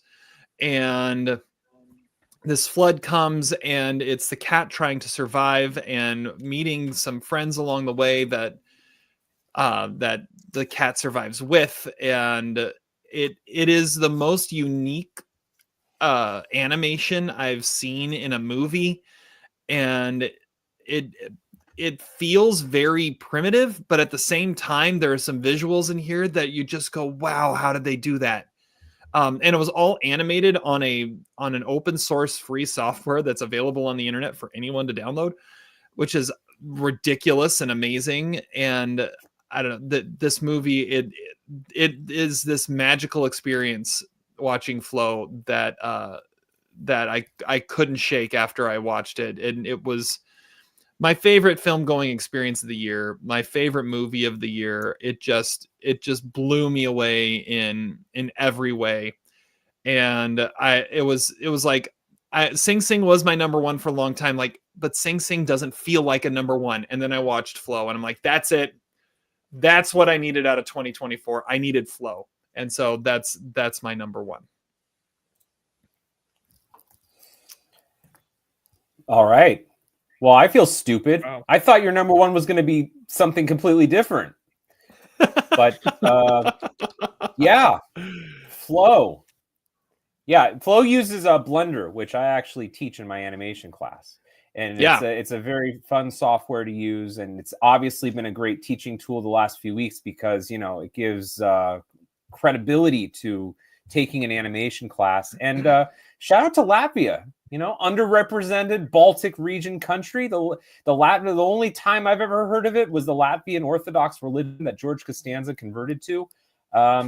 I love it. I thought we were going to get an animated animal movie as someone's number one. I just picked the wrong brother, you hateful bitch. So, and the wrong movie. But shout out to animated animals. Who would have thought? I didn't expect it when I went and saw it, but yeah. There it is. There it is. It probably has the thumbs up of the Latvian gangbanger, Kristaps Porzingis, NBA champion. I hope he liked it. I'm so glad they changed the category from foreign language film to international film, because there is no language in this. So that you couldn't have said it was a foreign language film. But Todd, you saw it. I know you loved it. Yeah.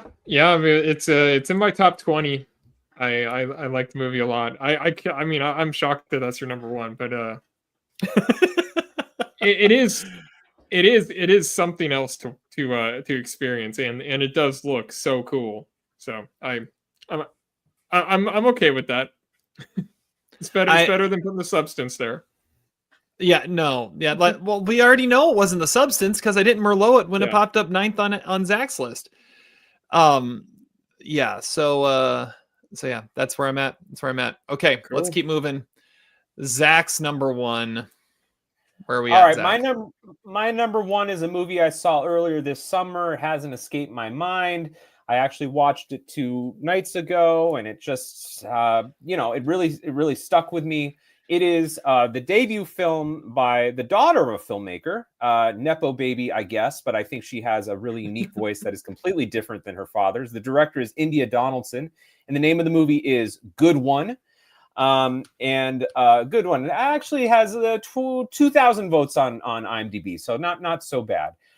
Good one is the story of a teenage girl. Yes, Todd can make fun of me, but I want to say, in my defense, I'm not a creepy uncle. My favorite genre of movie is a coming of age movie, which also was Roger Ebert's favorite genre of movie. And so it's not just that. I will say it is kind of interesting that so many great movies over the last half decade have been about young women.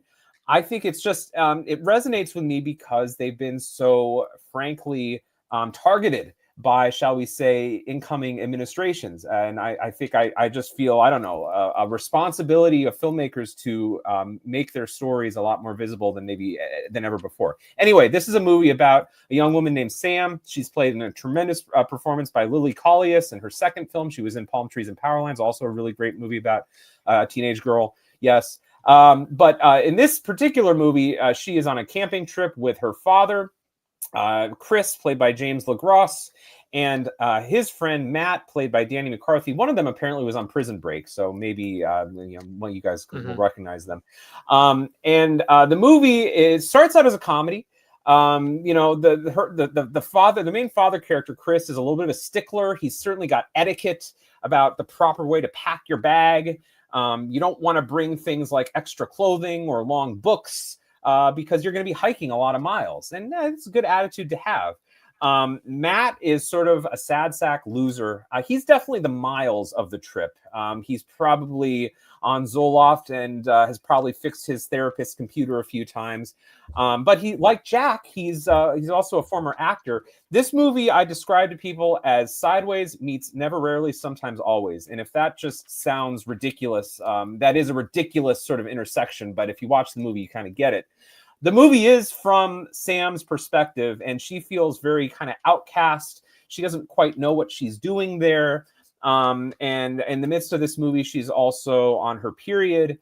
And this movie, I think, is about menstruation in a way that I've never quite seen in any other movie as a major plot point, an interesting one. The movie's about a lot of things. The movie's about coming of age primarily, because Sam enters this journey, this trip as a girl, as a teenager, but I think leaves the trip as a woman, or at least someone who's changed. I know it sounds kind of glib.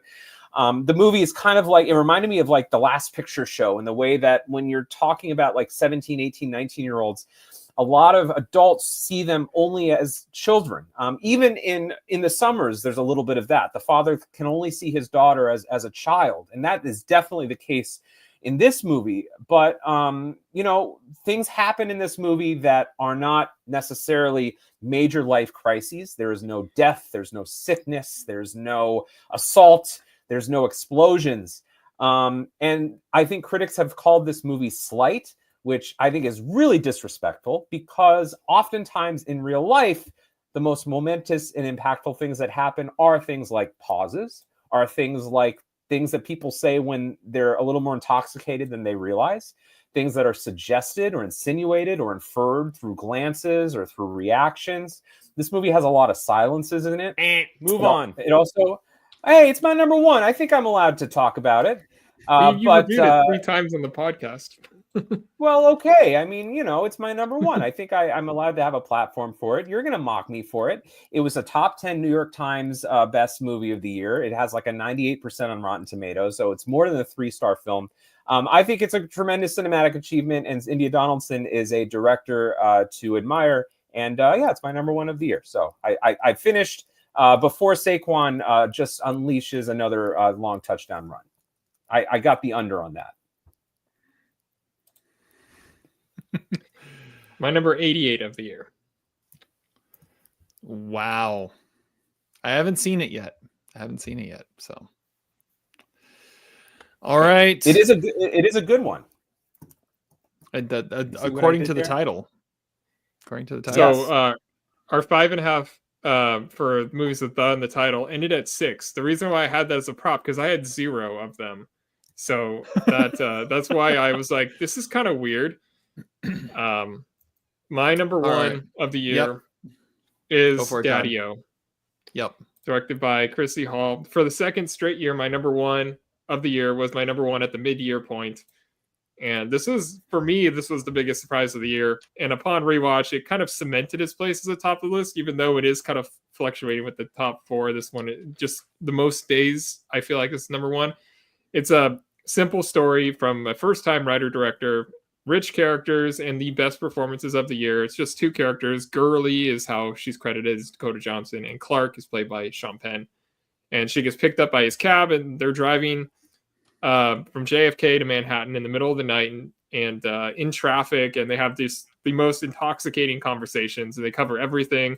They deconstruct each other, sharing things that you can only really tell to a stranger, and they are completely disarmed by each other's honesty and charm. And there's no romantic angle to it, which is refreshing. It's just two characters working through things in their lives, and they have an unbiased ear to bounce things off of and vent to. And it's an amazing movie, and it looks way better than it needs to.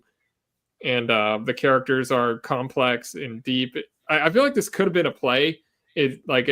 One that's like constantly redone and has just two actors who just own the stage. And the movie is one that's a fascinating idea, but the execution of it is way better than I thought was actually possible going in.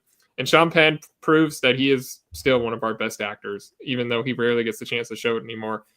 Whatever Christy Hall directs next, I mean, I guess she wrote It Ends With Us this year as well as her first screenplay. I will plop that on my January Oscar predictions and countdown that is until it gets released. It's on Netflix right now, and it plays just as good at home as it did in the theater. Daddy-O, the best movie of 2024. Yeah, this popped up on my list too as number 5. I remember, I think this might have been my first 4-star movie of the year. And I remember we watched it the same week and hadn't talked about it yet. So I brought it up on the podcast. I was like, "Oh, this movie was amazing, and you guys got to see this." And Todd, you're like, "Oh yeah, I saw it too. This was incredible." And it's one of those movies that it's so simple, but the beauty is in its simplicity. And it's just these two characters having this conversation, and you can't help but be completely drawn in by that conversation. Yeah, I loved that movie. Yes. Yeah, that Zach, was you liked the a movie. cool moment when you gave it 4 stars. I was like, damn. I thought this was going to be the surprise for me. But Adam had this on his list too. Adam had it on his list too. He had it number 7. Zach, you liked the movie. Liked the movie, didn't love it. It's a masterclass on film acting and close-ups. It's hard to imagine this movie working with less successful actors or less talented actors. I think the story is so-so. I wish that there had maybe been something bigger to it. However, the movie is captivating to watch. I wonder Todd, have you rewatched it since you first saw it? Yeah. Okay, and you watched it on because in a theater it is quite something. I wonder if it translates to a screen successfully. I don't know, but it is a movie that I probably have more admiration for than great love for. But it's a very well acted movie and well entertaining movie. I still think the tip is outrageous. The gratuity is just, it's a John Voight insult slap in the face. All right. Well, we got one more film to uncover, and it is Adam's number 1, which if you've been paying attention as we've been going along, you know Adam's number 1 is Challengers. And that's what I thought your number 1 was going to be, Terry. I didn't give Challengers 4 stars. It's just outside the 4-star range. No, it's close, but it didn't get 4 stars. I really like the movie. Like that movie is a blast. But it's my number 3. It's Todd's number 3. Talk about it, Todd. Directed by Luca Guadagnino. I always knew it was going to rank high on my list, and I was a little cautious early on because we saw it so early in the year, but it is the most exhilarating movie of the year, like a straight up banger. And it's weird though, because it doesn't feel like a Guadagnino movie necessarily. It's the influence of Trent Reznor and Atticus Ross with the music that makes it feel like a Fincher movie almost, which makes you kind of think like maybe they're the auteurs. But because the music heightens the intensity and the feeling of the entire story. It's about Tashi, played by Zendaya, and she has a reluctant three-way romance thing with fellow tennis players Art and Patrick, played by Mike Feist and Josh O'Connor. It's way less surface than that, but that was the basics of the story.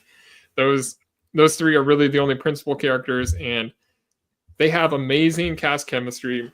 Seeing what the characters go through and how they deal with tragedy and setbacks and jealousy and frustration is fascinating to me. And Tashi is a brilliant character. She uses her power as a woman to have these two guys just wrapped around her finger in different ways, pushing buttons just to see some good tennis. Like, it's awesome. It's absolutely the most rewatchable movie of the year, an instant classic, and something like The Social Network in the fact that it's about younger people, but it's still absolutely accessible to anybody who turns it on. It's on Prime. And everybody I've told about it absolutely adores the movie too. Challengers was number 3 on my list. Yeah, it'll be in my top 25 most likely. It's this movie it's so much fun, and you're right, the music is just hypnotic and makes this thing just a complete blast. And yeah. A good number 1 by Adam. Not what I predicted. I predicted Nosferatu, which he also gave 4 stars to, and he missed his top 10. Yeah, so I texted him about this because I was like, there are two, from what I remembered, 2 4-star movies that missed his top 10, and there are some 3.5-star movies on his top 10. And I said, did you forget them or reevaluate them? And I said, I reevaluated them and decided they missed. The other one was A Different Man. He had it 4 stars. Oh, yeah. and missed the list. So I watched A Different Man last night. I was not very impressed by it. I gave it 2 stars. I think I was going to try and get it in, but I didn't get to it. It was like a Charlie Kaufman wannabe. That being said, I have it ranked higher than Challengers, which is my number 86. And even I tried to rewatch it the other night, and exact same issues. It's to me, it's there's another hurricane or tornado, or is that what happened? No, when I saw it turned off halfway through. Yes, it did not. Well, I turned it off this time, which was the smart thing to do. I find the situation helplessly contrived, and I couldn't believe any of the dialogue in the movie is horrendous. I felt like the cinematics were gimmicks that were trying to cover up what was, I thought, kind of Hulu, Netflix-esque level dialogue in it. The one thing I will say about it is Zendaya is talented in everything she's in, and the movie should have just been about her and not those 2 dweebs. Just about her, the movie's probably okay. It is just about her. No, it's not. She has the least amount of lines. But you still haven't seen the second half of the movie. That's right. No, I gave up on it. It was not gonna make my list. I didn't feel differently about it at all. But Zendaya's a great actor. Have you seen the second half? Oh, of course I have. Yeah.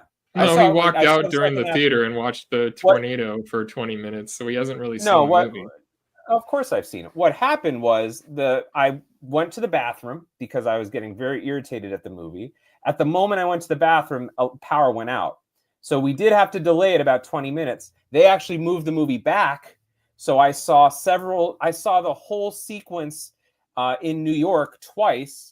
And then I got to the end of the movie. So it's really an Elaine English Patient thing. I've seen the movie like 3 times at this point, and my opinion has not shifted at all about it. So I'm not a fan of it, but I can understand why people like it. And I can understand the appeal of Zendaya, who is very good in an otherwise unremarkable movie. All right. Well, let's reveal some other of the predicted number 1s here to see how he did. I probably was going to go with Nosferatu for Adam as well. And then I saw that his number 1 was Challengers. Adam's predicted list. He said Todd would have Challengers number 1. That was close. He said Zach would have either The Brutalist or Anora. That was close. And I may have told him that Flo was probably my number one, like a few months ago when I saw it. So he predicted Flo would be my number one. Like when I saw it, I texted Adam. I said, I think I may have just seen my new number one because he wasn't going to be on the podcast that week. So I told him about it. So what did you guys have? Todd, I think you emailed me. Yeah, Ripped up my ticket a long time ago. I had Terry as Sing Sing, so that was third. I had Zach as Nickel Boys, that was 6, and Adam Nosferatu not present, just like William Miller at the graduation. And Zach ripped up his ticket as soon as he got his wrong. Well, but I think I predicted. What did I predict for Adam? I think I might have said. I said Challengers for Adam. See, I think I did win. you? I think I was the only one that got a number one. Yeah. So plus 1,000, bitches. I'll take that. He said Challengers for Adam, Robot Dreams for Todd, The Substance for me, and Nickel Boys for Zach. I think overall, like you knew Nickel Boys was your number 6. Like, well, I mean, who are we kidding? I change my mind every 5 seconds, and maybe next week it will be my number one. Who knows? But the plus 1,000 hits, I think. All right, well let's recap this, and then we'll throw out our top 5 of 2024. Our initial top 5 of 2024 is a website, but we'll go me first. Number 10, The Bike Riders. Number 9, A Real Pain. Number 8, A Complete Unknown. Number 7, Anora. Number 6, Saturday Night. Number 5, Daddy-O. Number 4, September 5. Number 3, Sing Sing. Number 2, Nickel Boys, and number 1, Flo. Zach. Number 10, The Old Oak. Number 9, The Substance. Still shameful that that's the only representation on this list. Number 8, Sing Sing. Number 7, Anora. Number 6, Nickel Boys. Number 5, Peak Season.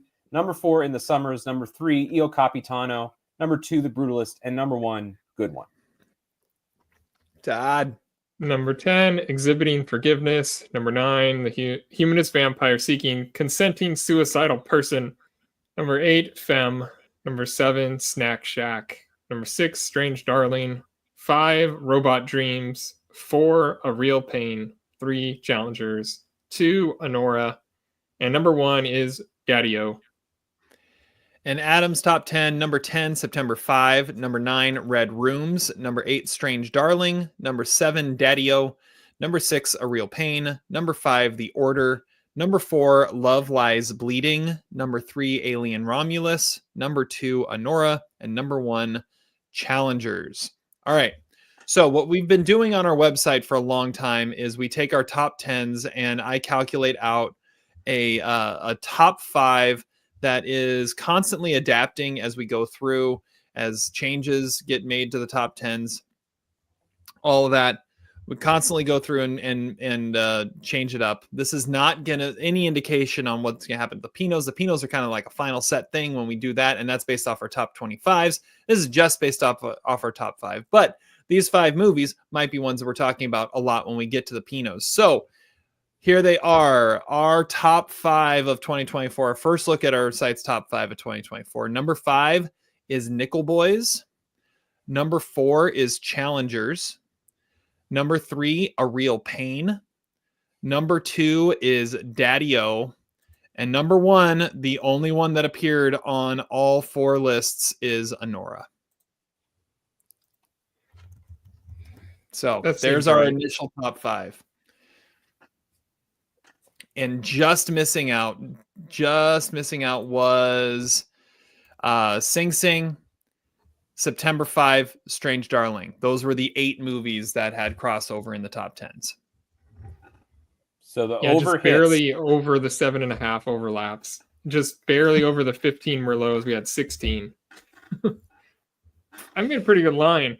You had a pretty good line there. It was that was pretty good. That was pretty good. All right. That's where we're at. And I like all these lists. I think we did a good job. Let's pat ourselves. There's no the titles in our top 5, just so you know. Did we have Saquon Barkley scoring 2 touchdowns during the first 10 minutes or the top 10 episode? That should have been. I don't think so. But we will be back next week with another top 10 as we look at the top 10 of the first half of the decade. Do you guys have quotes of the day? I've got a quote of the day. Yeah, I have something. All right. We've got something. So let's see here. We'll go to Todd's something first. All right. Well, actually, I have two. So one comes from a movie I watched yesterday called Wolfman. It's in the theater, and Blake, which is the Chris Rabbit character, says, "We're not fighting. We're having a spirited exchange," and that is us on the podcast all the time. And my other, that was the only good line. We have and my other quote comes from Robbie Williams, a monkey in Better Man. Well, it's actually his voiceover, and we haven't had any F-bombs, so here we go. "I'm a fucking entertainer. It might be cabaret, but it's world-class cabaret, and I'm the fucking best at it. Fuck yourselves." That's how you end. It. I mean, it's the only way to quote Robbie Williams. So, yeah, well done. That one definitely took the over, that prop bet on when the first F-bomb would be dropped. Yes. Zach, do you have a quote? I do. It's from my favorite movie, Challengers. Award-winning dialogue. It is spoken by one of the male characters. He says, "I'd let her fuck me with a racket." Beautiful. Just solid dialogue right there. Great insight into human existence. There we go. Yeah, I guess Zendaya is a little too old to hit the teenage mark on your list, so it makes sense. That's true. Yeah, maybe 10 years ago we're talking. Yeah, maybe with a director other than Luca. First-time director. All right, and not number one. What am I doing? Quote of the day. My quote of the day. Good grief, I've been counting too much. I went with another movie I saw this weekend, Hard Truths, which is another great movie. Marion Jean-Baptiste is a force of nature. But there was a quote in there that I thought really summed up this podcast and everything that we do here. And the quote is, "I don't understand you, but I love you." And I think that sums up this podcast well. That sums up everything we did here well. Thank you guys so much for joining us. I think we'll be live again next week. We tend to always go live when we got top 10s. And next week's a big one. So we'll be back with that. 3 weeks till the Pinos. So that'll be coming up soon too. Make sure to check all those out. We will catch you on the flip side. Have fun watching movies. Catch you on a Monday.